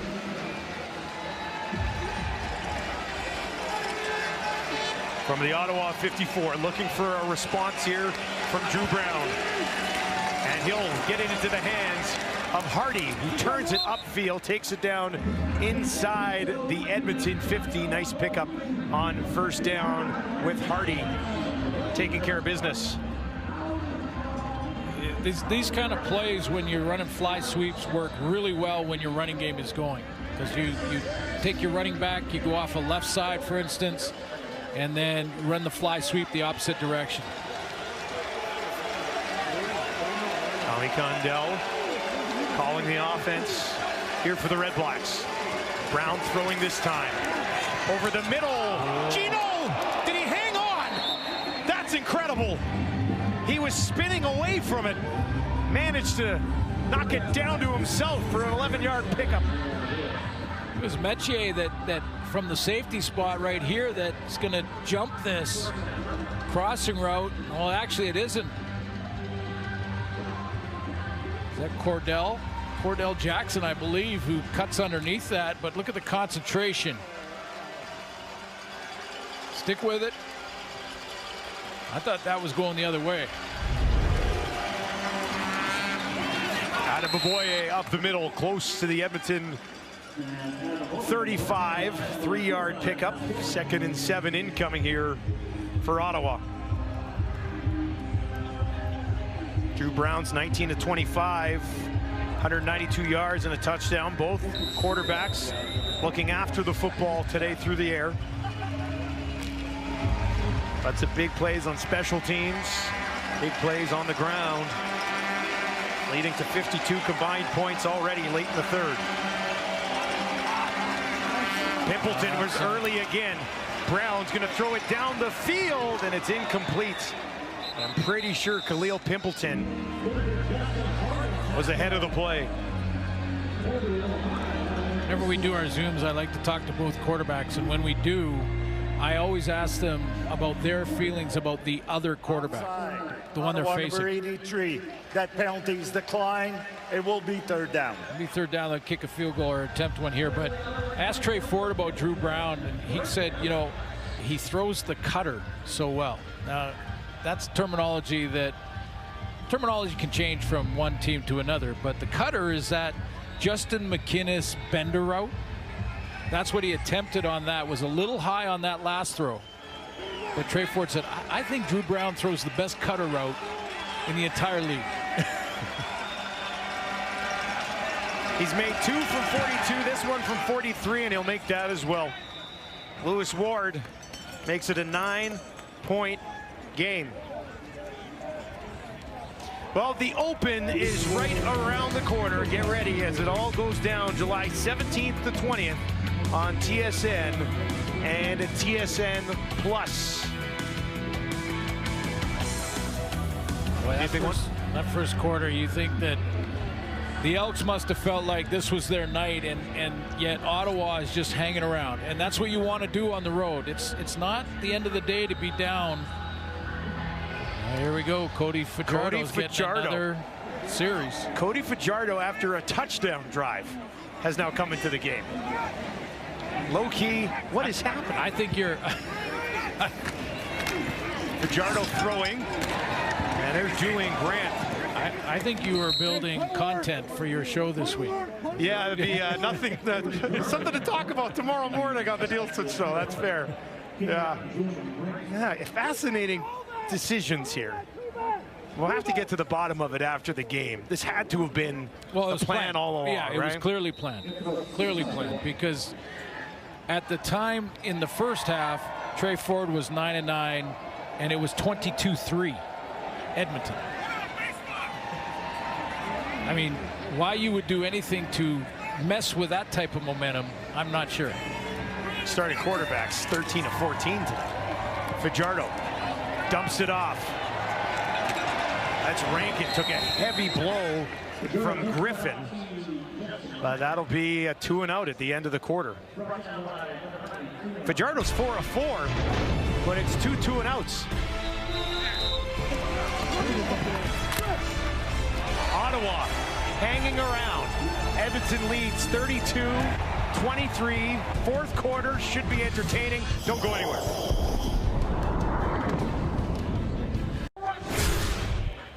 Welcome back to Commonwealth, where Edmonton is looking to pick up a rare victory. They lead 32-23 through 3 quarters, but they've got us talking about some quarterback management here, don't they? Yeah, clearly this was pre-planned, and they're going to put Cody Fajardo in, and this has nothing to do. It's no reflection on Cody Fajardo, but let's take a vote right here. Put your hand up, everyone in the room, if you like this idea. I'm sure the studio, we'll see, we'll get the count from the studio as well. And, you know, sometimes, yeah, I get it, and I've seen it before, and Coach LaPolice talked about it at halftime, that he's actually done it. And, you know, the reason is change of pace sometimes, and Cody is certainly a veteran, but at 22-3 when they did it the first time, it seemed to snap their momentum. It seemed to take a little wind out of the sail there. And has it done the same thing here? Oh, we're about to find out. It's a 2-and-out, high kick. Pimpleton takes it, and he is wrapped up immediately.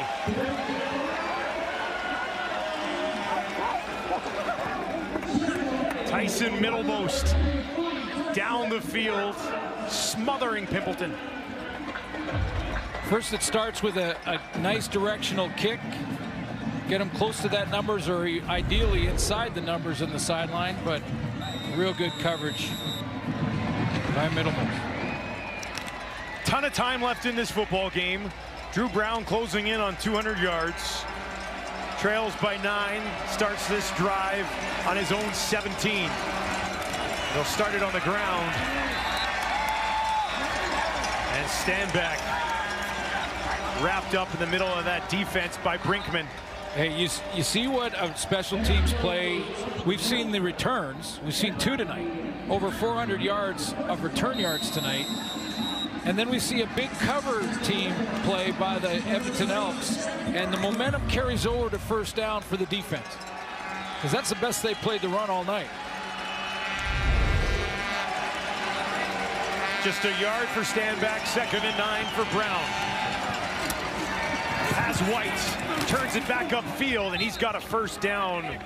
Great job by the rookie to find that first down after making the catch. Well, nice protection up front, and the calm, cool veteran and Drew Brown steps into this out throw. How good is that? Nice throwing lane. Good protection up front there. No blitz. But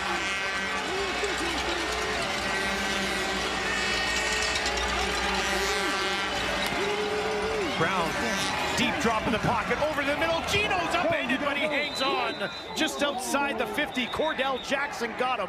That's the cutter. And there's a flag on the play. That's the cutter route that Trey was talking about when he watches Drew Brown.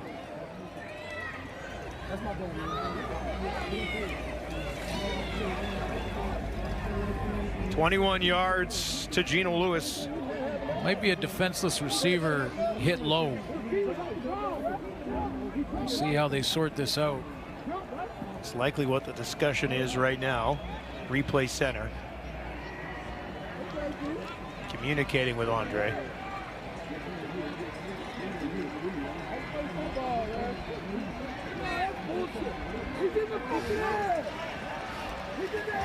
Major foul, unnecessary roughness.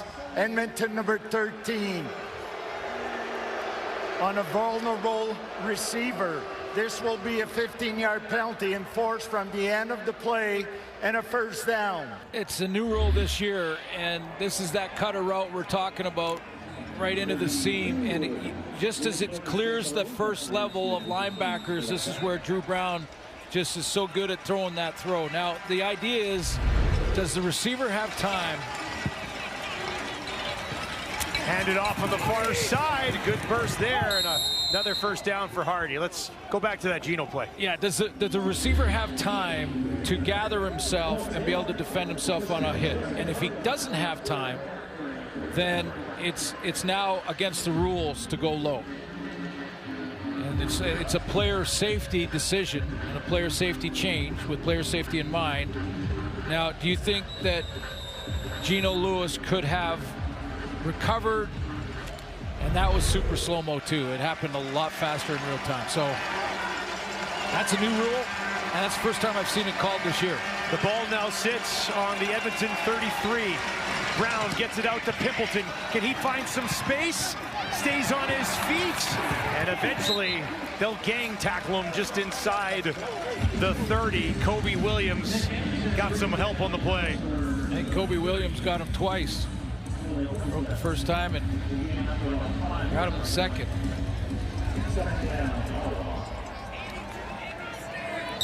Field goal here would make it a 6-point game. Yeah, so 2 possessions and the field goal is equally as important. Stanback stays in to the left of his quarterback for now. And they'll give it to him. Has some space up the middle. First down, Ottawa takes it down to the 20 as the Red Blacks march on.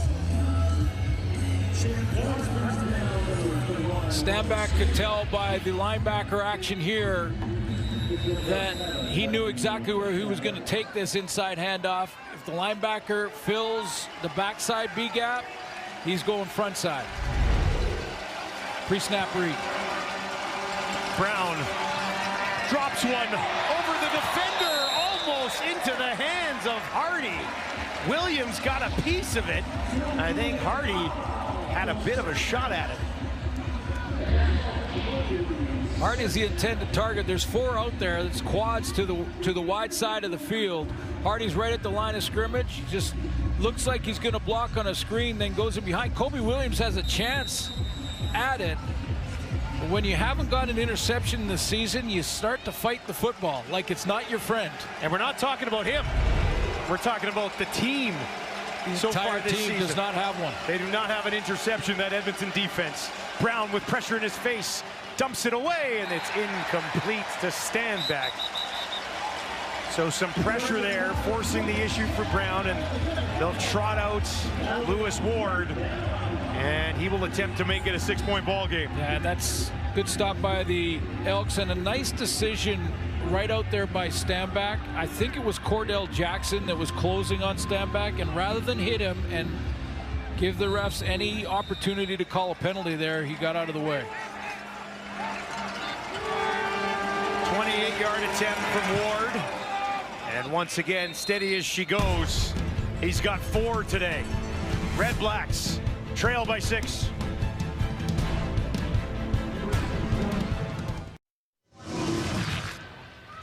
All right, let's flash it back to the second quarter. 2 punt return touchdowns. This one, 94 yards from Javon Leake.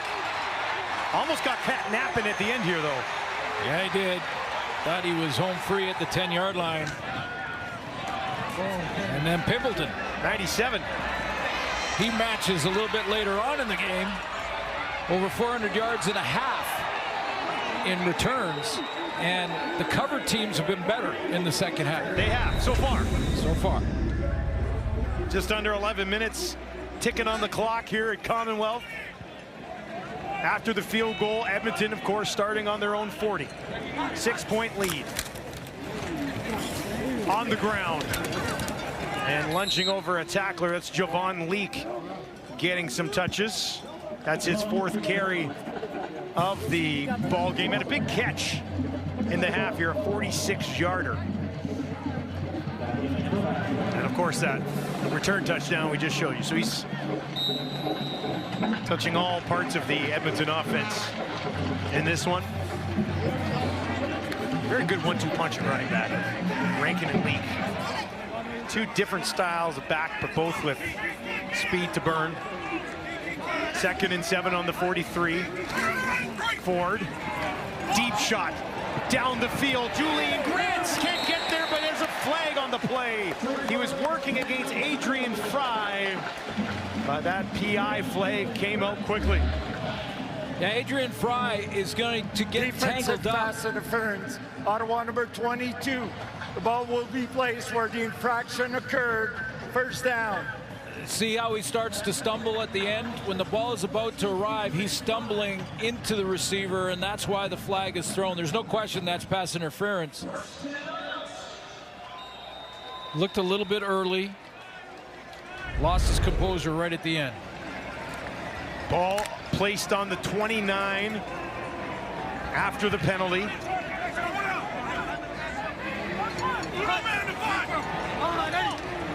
Six on the line for Edmonton. Leak can't find a hole. Back to the line of scrimmage, no further.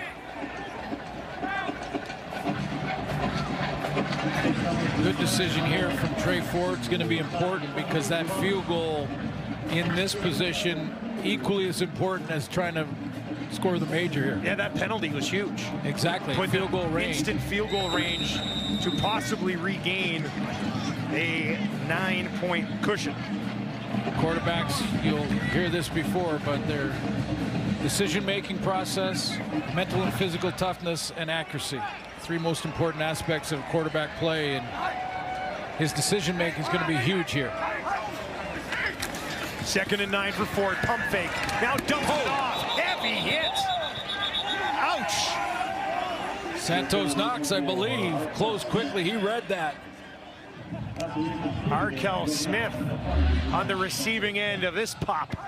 Yeah, it was a great read by Santos Knox, a veteran. He just steps into that. So no decision on that play, by the way. That's a play that's designed for Trey Ford just to look the opposite way and then get it out there in a little swing. Safe throw, but Santos Knox read it.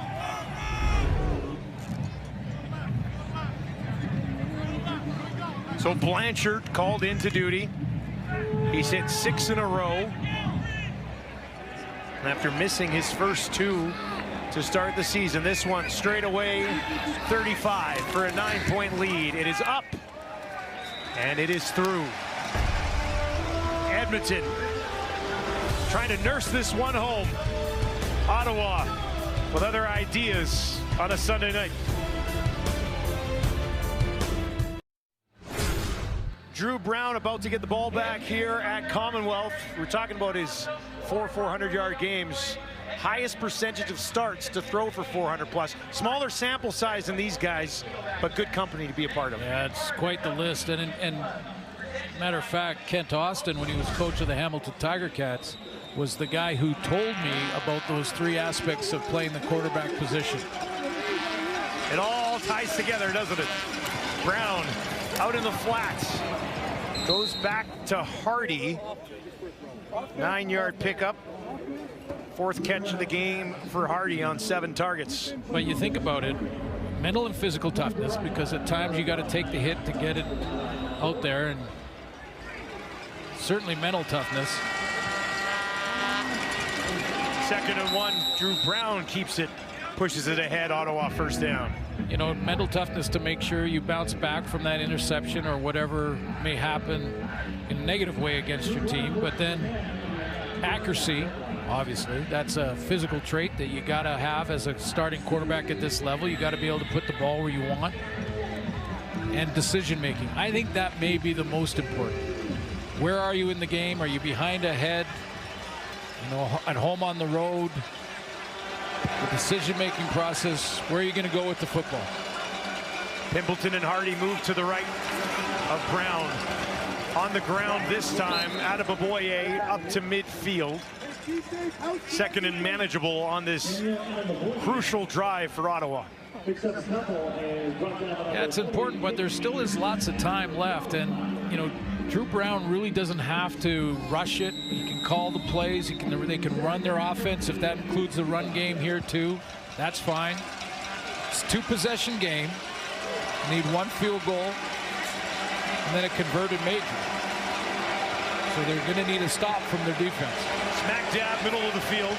4 options out to the right. He'll let it go to his running back, and he is stopped. Edmonton's defense all over it.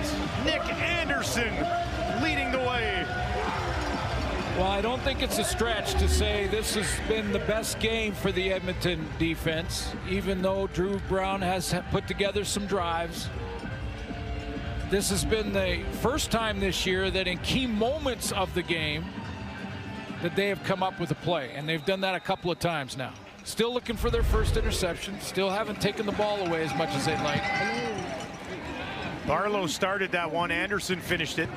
47-yard kick taken out of bounds by Javon Leake. Defense needs more of tackles like this. Barlow got Anderson. Him and hung on, and Anderson came to help him out.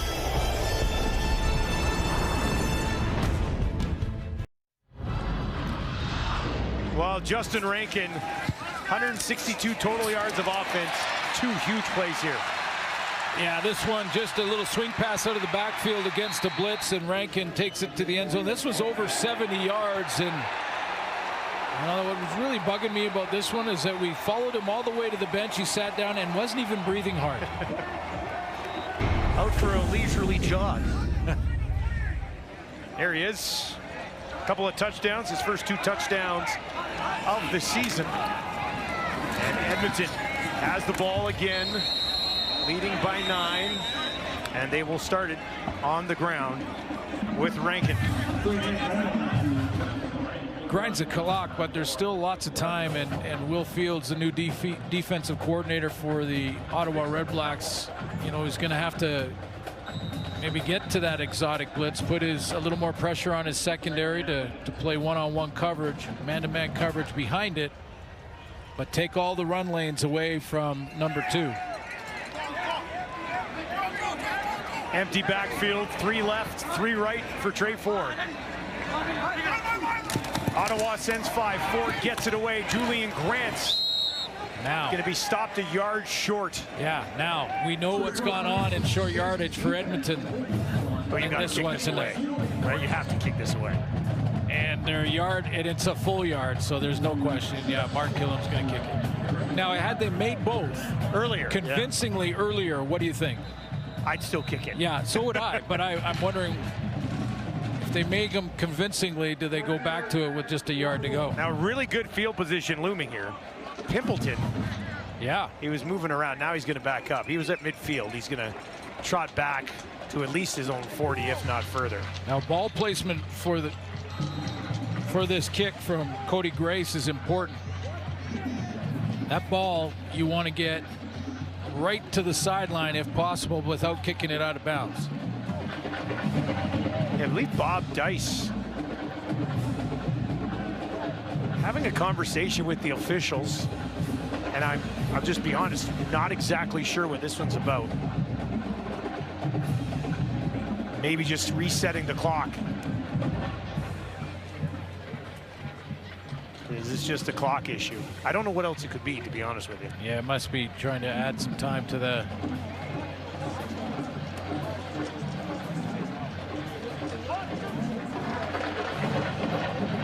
Andre Prue, our referee, in communication with the replay center. Drew Brown stays warm on the sideline, knowing that he's going to get another crack to cut in to this 9-point deficit. Timer, please. Timer, please reset the game clock to read 4 minutes and 31 seconds. 4:31. So Coach Dice asking for that extra 11 seconds back on. Let's see if that is important. Are we talking with 7 seconds left? Like, Suits, do you remember? They added 11 seconds. They added 11. We'll see. Cody Grace now ready. Kicking this away from his own 15. Pimpleton takes it just inside the 40, a 47-yard kick.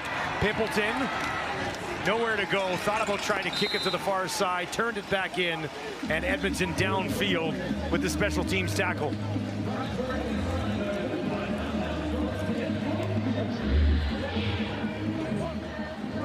Cover lanes. Don't get out of your lane.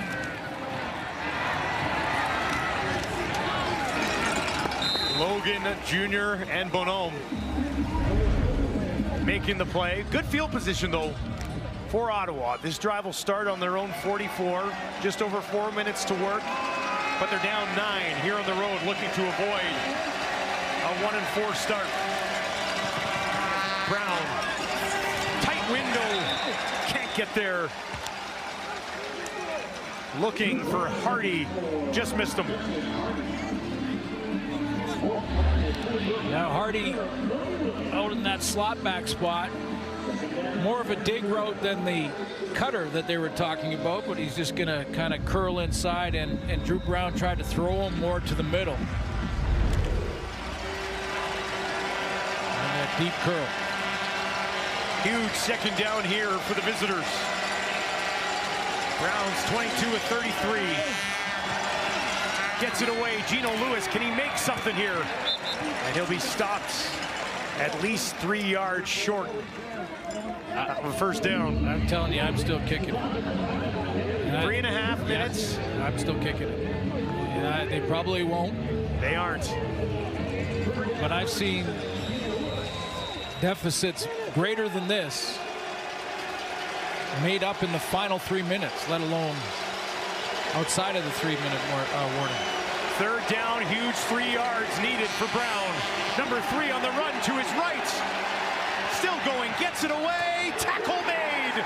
Turnover on downs.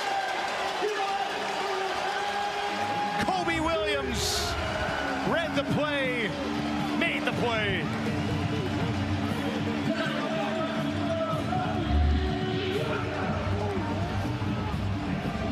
Well, Drew Brown didn't like what he saw originally, and that pressure off the edge was enough to get him out of the pocket. Once he's out there now, he's cut the field in half.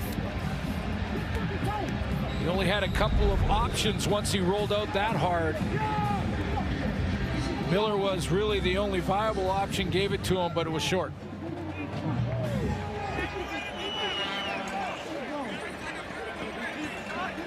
Big package in for Edmonton. And a loss on this one as Rankin forced back by Pickett. Less than 3 minutes to go here in Edmonton as Mark Killip looks for his first victory as a CFL head coach. Well, week 5 is going to be a tough one to follow, so best of luck to week 6. Stampeders and Riders on Friday in Regina. Red Blacks right here tonight will be in Hamilton on Saturday, and then Edmonton at home again next Sunday, same time, same place, different opponent. BC Lions will be in town. A CFL fan in week 5 is $1 million richer. It's exciting, isn't it? It is really exciting. And Sean White just gets older and older, but keeps making huge kicks. Like fine wine. And we've shared a glass before. 2nd and 14. Ford hit as he throws, finds Dunbar. There's a flag for the heavy hit on Trey Ford. It was Frankie Griffin. Major Ford's foul. giving him the Roughing gears. Passer, Ottawa number 28. It's going to be 15-yard penalty enforced from the end of the play and a first down. Second roughing the passer on Frankie Giffen, and both right in the head, and both impactful in this game. Both those penalties. Remember the other one down inside the 5? That huge turnover that would have been Ottawa ball on the 3. Instead, it moved it up and out of harm's way. Now you can run twice, kick a field goal, and you need 2 majors to win instead of a field goal and a major converted.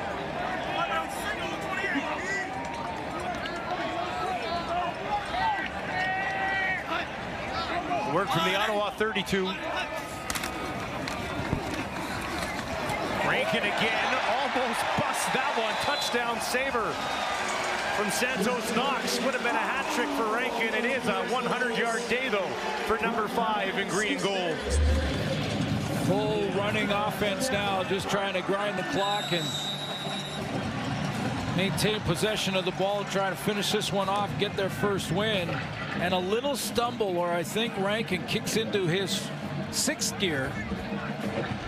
You're right, there was a little stumble there coming through the gap. Back to him again. Flag this time as he takes it down to the 15.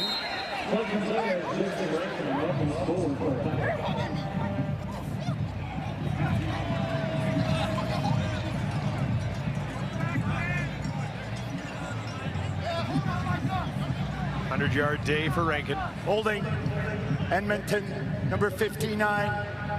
10-yard penalty. We're going to replay first down. Back him up. It'll be a 1st and 20. Penalty does stop the clock, but Elks in field goal range now.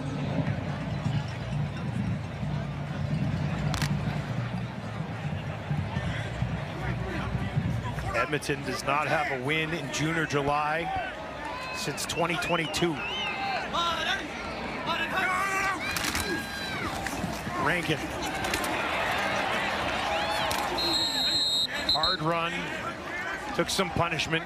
Gets it back to about the Ottawa 25. Yeah, we mentioned it off the top, and you know, both teams really needing a win here in this one tonight, but no more than Mark Killam's Edmonton Elks. Now, the last 3 years, or whatever the total is, Timeout, Ottawa. that they've struggled to start the season was not on Mark Killam, and it wasn't on this group of players either. But you still wear it. It's still that perception that the Elks can't stop digging the hole. Defense was underachieving. It's come on tonight. I think it's been their best game, top to bottom, and made key plays. They're still looking for their first interception, but made some key plays at key times. I was trying to think of a team that needed to win more in the last 10 years, this early in the season, than Edmonton, and I couldn't come up with one. Well, I mean, it would have been Edmonton each of the last 2 years. Last year, but not even because of the accumulation of those years. It's more now. Want a fresh start now. Yeah, a fresh start, different quarterback, new coach, young coach that had a new message and all of those things. And, you know, they're still sort of...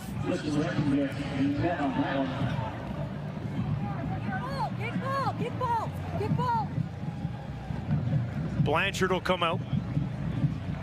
This will be smack dab down the middle from 35. 2 for 2 tonight, 7 in a row. I would have punted. You would have punted. I would have punted back. No, not here. Oh, no, I was going to say, wait a second. What? No. You're nuts. No, Ottawa. Earlier, Ottawa, Yes, yeah. Ottawa. With 3.5 minutes left. Blanchard puts it up. That one cuts the uprights. Right down the middle. And the lead is once again 12. Talked about Edmonton and their struggles early seasons. 0-3, 0-9, 0-7, 0-3 again this year. Yeah, I mean, and again, Mark Killam is not part of any of that. But you were looking for this big change and new look, new GM, new coach. Spent some money in free agency, bringing in a bunch of defenders that were underachieving, and I just couldn't think of a team that needed to win more than this team at this point in the regular season. We chatted with Ed Hervey when we were leaving Winnipeg, and you know, I said, what do you think of the start? And paraphrasing, he just said, we're not worried. And we expected it to be a bit of a slow start with so many changes, but he said he really liked where the team was heading. And he stands on the sideline tonight watching as his club a minute and 18 seconds away from getting into the win call. And watching and looking at some of those guys on his own bench and saying, there's some superstars over there. Oh, jeez. You had to, eh? Oh, yeah. Had to. Yeah, there's no question. Well, Rankin and Leak played like it tonight. I mean, Rankin, absolutely. And Leak on special teams. Come on. They're all over the place. Huge kick into the end zone. Pimbleton will grab it. And he'll take a knee. We've got an injury out at the 30.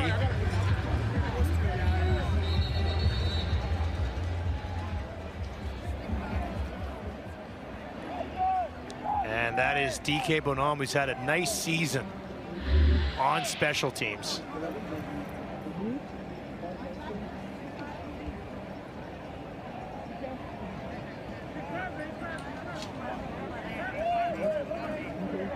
Oh, just kind of tripped on his own and maybe caught a cramp.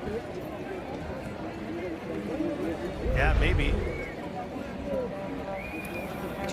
It's like they're Stretch trying him to out a stretch little him out, yeah. He's been one of their more effective special teamers so far this year.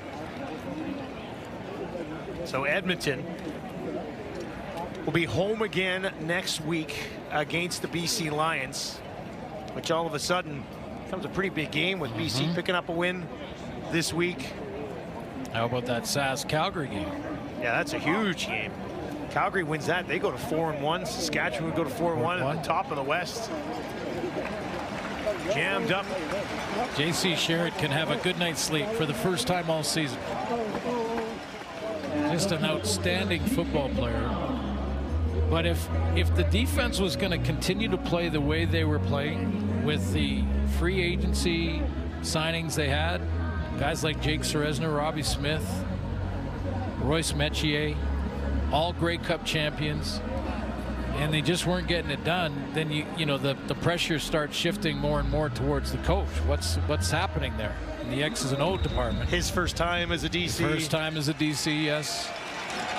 Sometimes great players aren't great coaches, but I think J.C. Sherritt will be one and is one, and will get a good night's sleep tonight. There's Gino Lewis again. Tackled at the 45. Gino Lewis, team high 7 catches, 60 yards and a touchdown in his return to his former stomping grounds. And I think for Ottawa and their Red Black fans, Drew Brown is back. We saw enough from him tonight to see this past that injury. Positive signs, I would think, from Drew. Yeah. Yeah, but he got off to a slow start because of coming back off the injury. I think that was, you know, it always takes a little bit, and it was that first quarter. They were down 22-3 at one point. And he started putting drives together, so they got their starter back, and he looks healthy.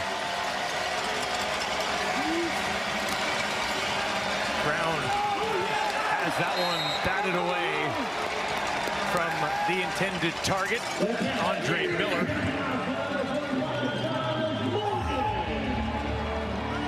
And Edmonton close to finishing this one off. Still be a lot of talk about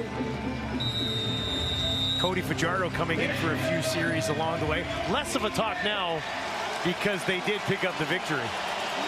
Interesting strategy nonetheless. I'd like to know what the vote was in the panel.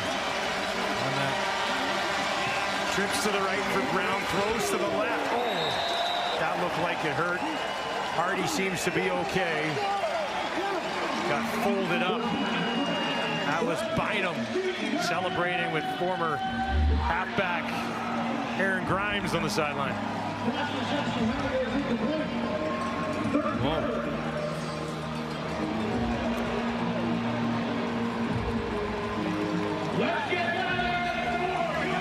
Killam's fired up.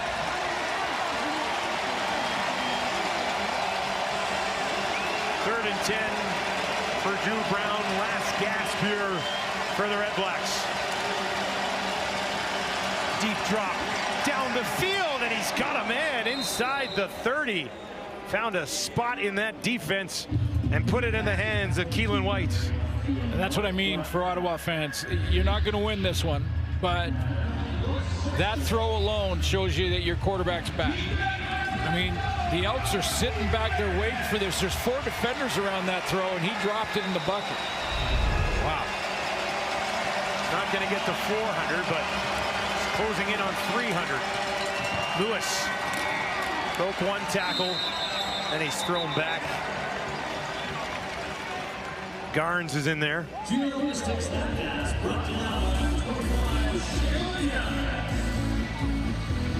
Touchdown here, onside kick, recover and take it back, you know? Well, you got it. There's your recipe.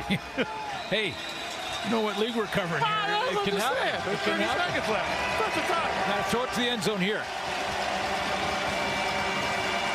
He doesn't. Drops it off to Adeboboye, who hops his way close out of bounds.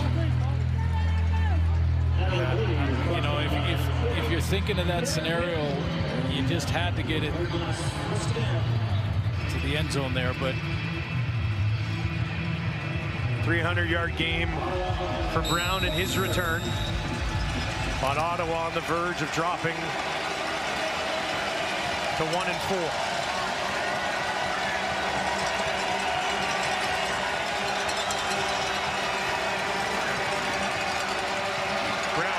Under pressure, out to his right, clock ticks, guns it towards the end zone, and a touchdown, Ottawa. Andre Miller, 3rd of his career, 10 seconds on the clock. he was the deep route, so scramble drills means he comes back towards the line of scrimmage, and toe inbounds. Officials real decisive there. They ran back. I could hear him on the sideline mics saying, no, that's a touchdown.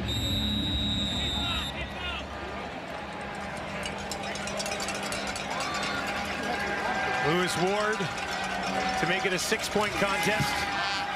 Puts it through. And I know Edmonton has lost in some weird ways at home and in general over these poor starts, but this would be something else.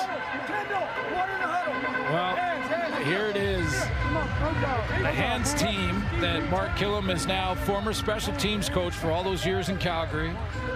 He is now putting together the hands team. I mean, they already know who's on it, but you'll see there'll be receivers in the second row. That's the onside kick team. Coach Rick Campbell back in Ottawa.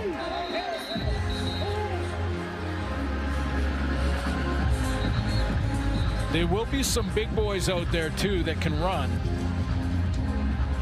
on the onside kick team, and the job they have is just to try to run and cause chaos so that one of the receivers / DBs can tip it out of bounds, be the last to touch it going out.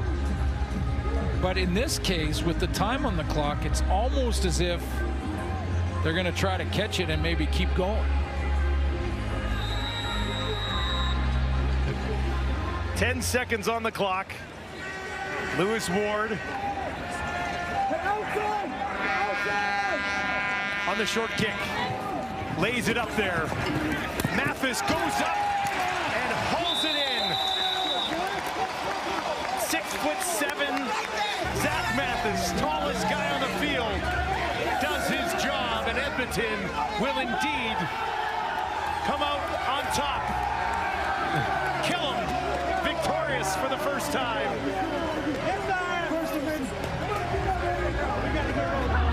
Boy, that onside kick was almost perfect placement. It has to go 10. It went just 10 or 15, and then nice and high. There was Red Blacks around it, but Mathis comes up with it. Win 1 for Mark Killam. Trey Ford takes the knee. Killam after an 0-3 start, able to find his way into the win column, and a salute to the crowd here in Edmonton.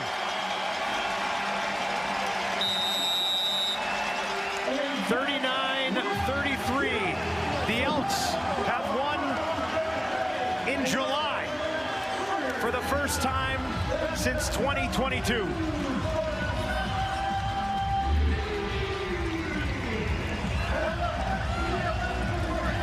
Gatorade shower for the first time. Winner is a head coach. Where do these two teams go from here, Suits? What do you think? Well, you never know. Edmonton could get some momentum here. Trey Ford gets his first win of the season as the #1. Ottawa has got their starter back in the lineup. Drew Brown finishes 31 of 43, 316 yards, 2 touchdowns, looked after the football, but it was not enough tonight. Couple of punt return touchdowns, highlighting this one, a huge game from Justin Rankin. And in the end, Edmonton gets on the board with their first win of the season. It comes at home where they will once again play a week from today against the BC Lions. 39-33, your final. Thank you very much for joining us at Commonwealth Sports Center's next.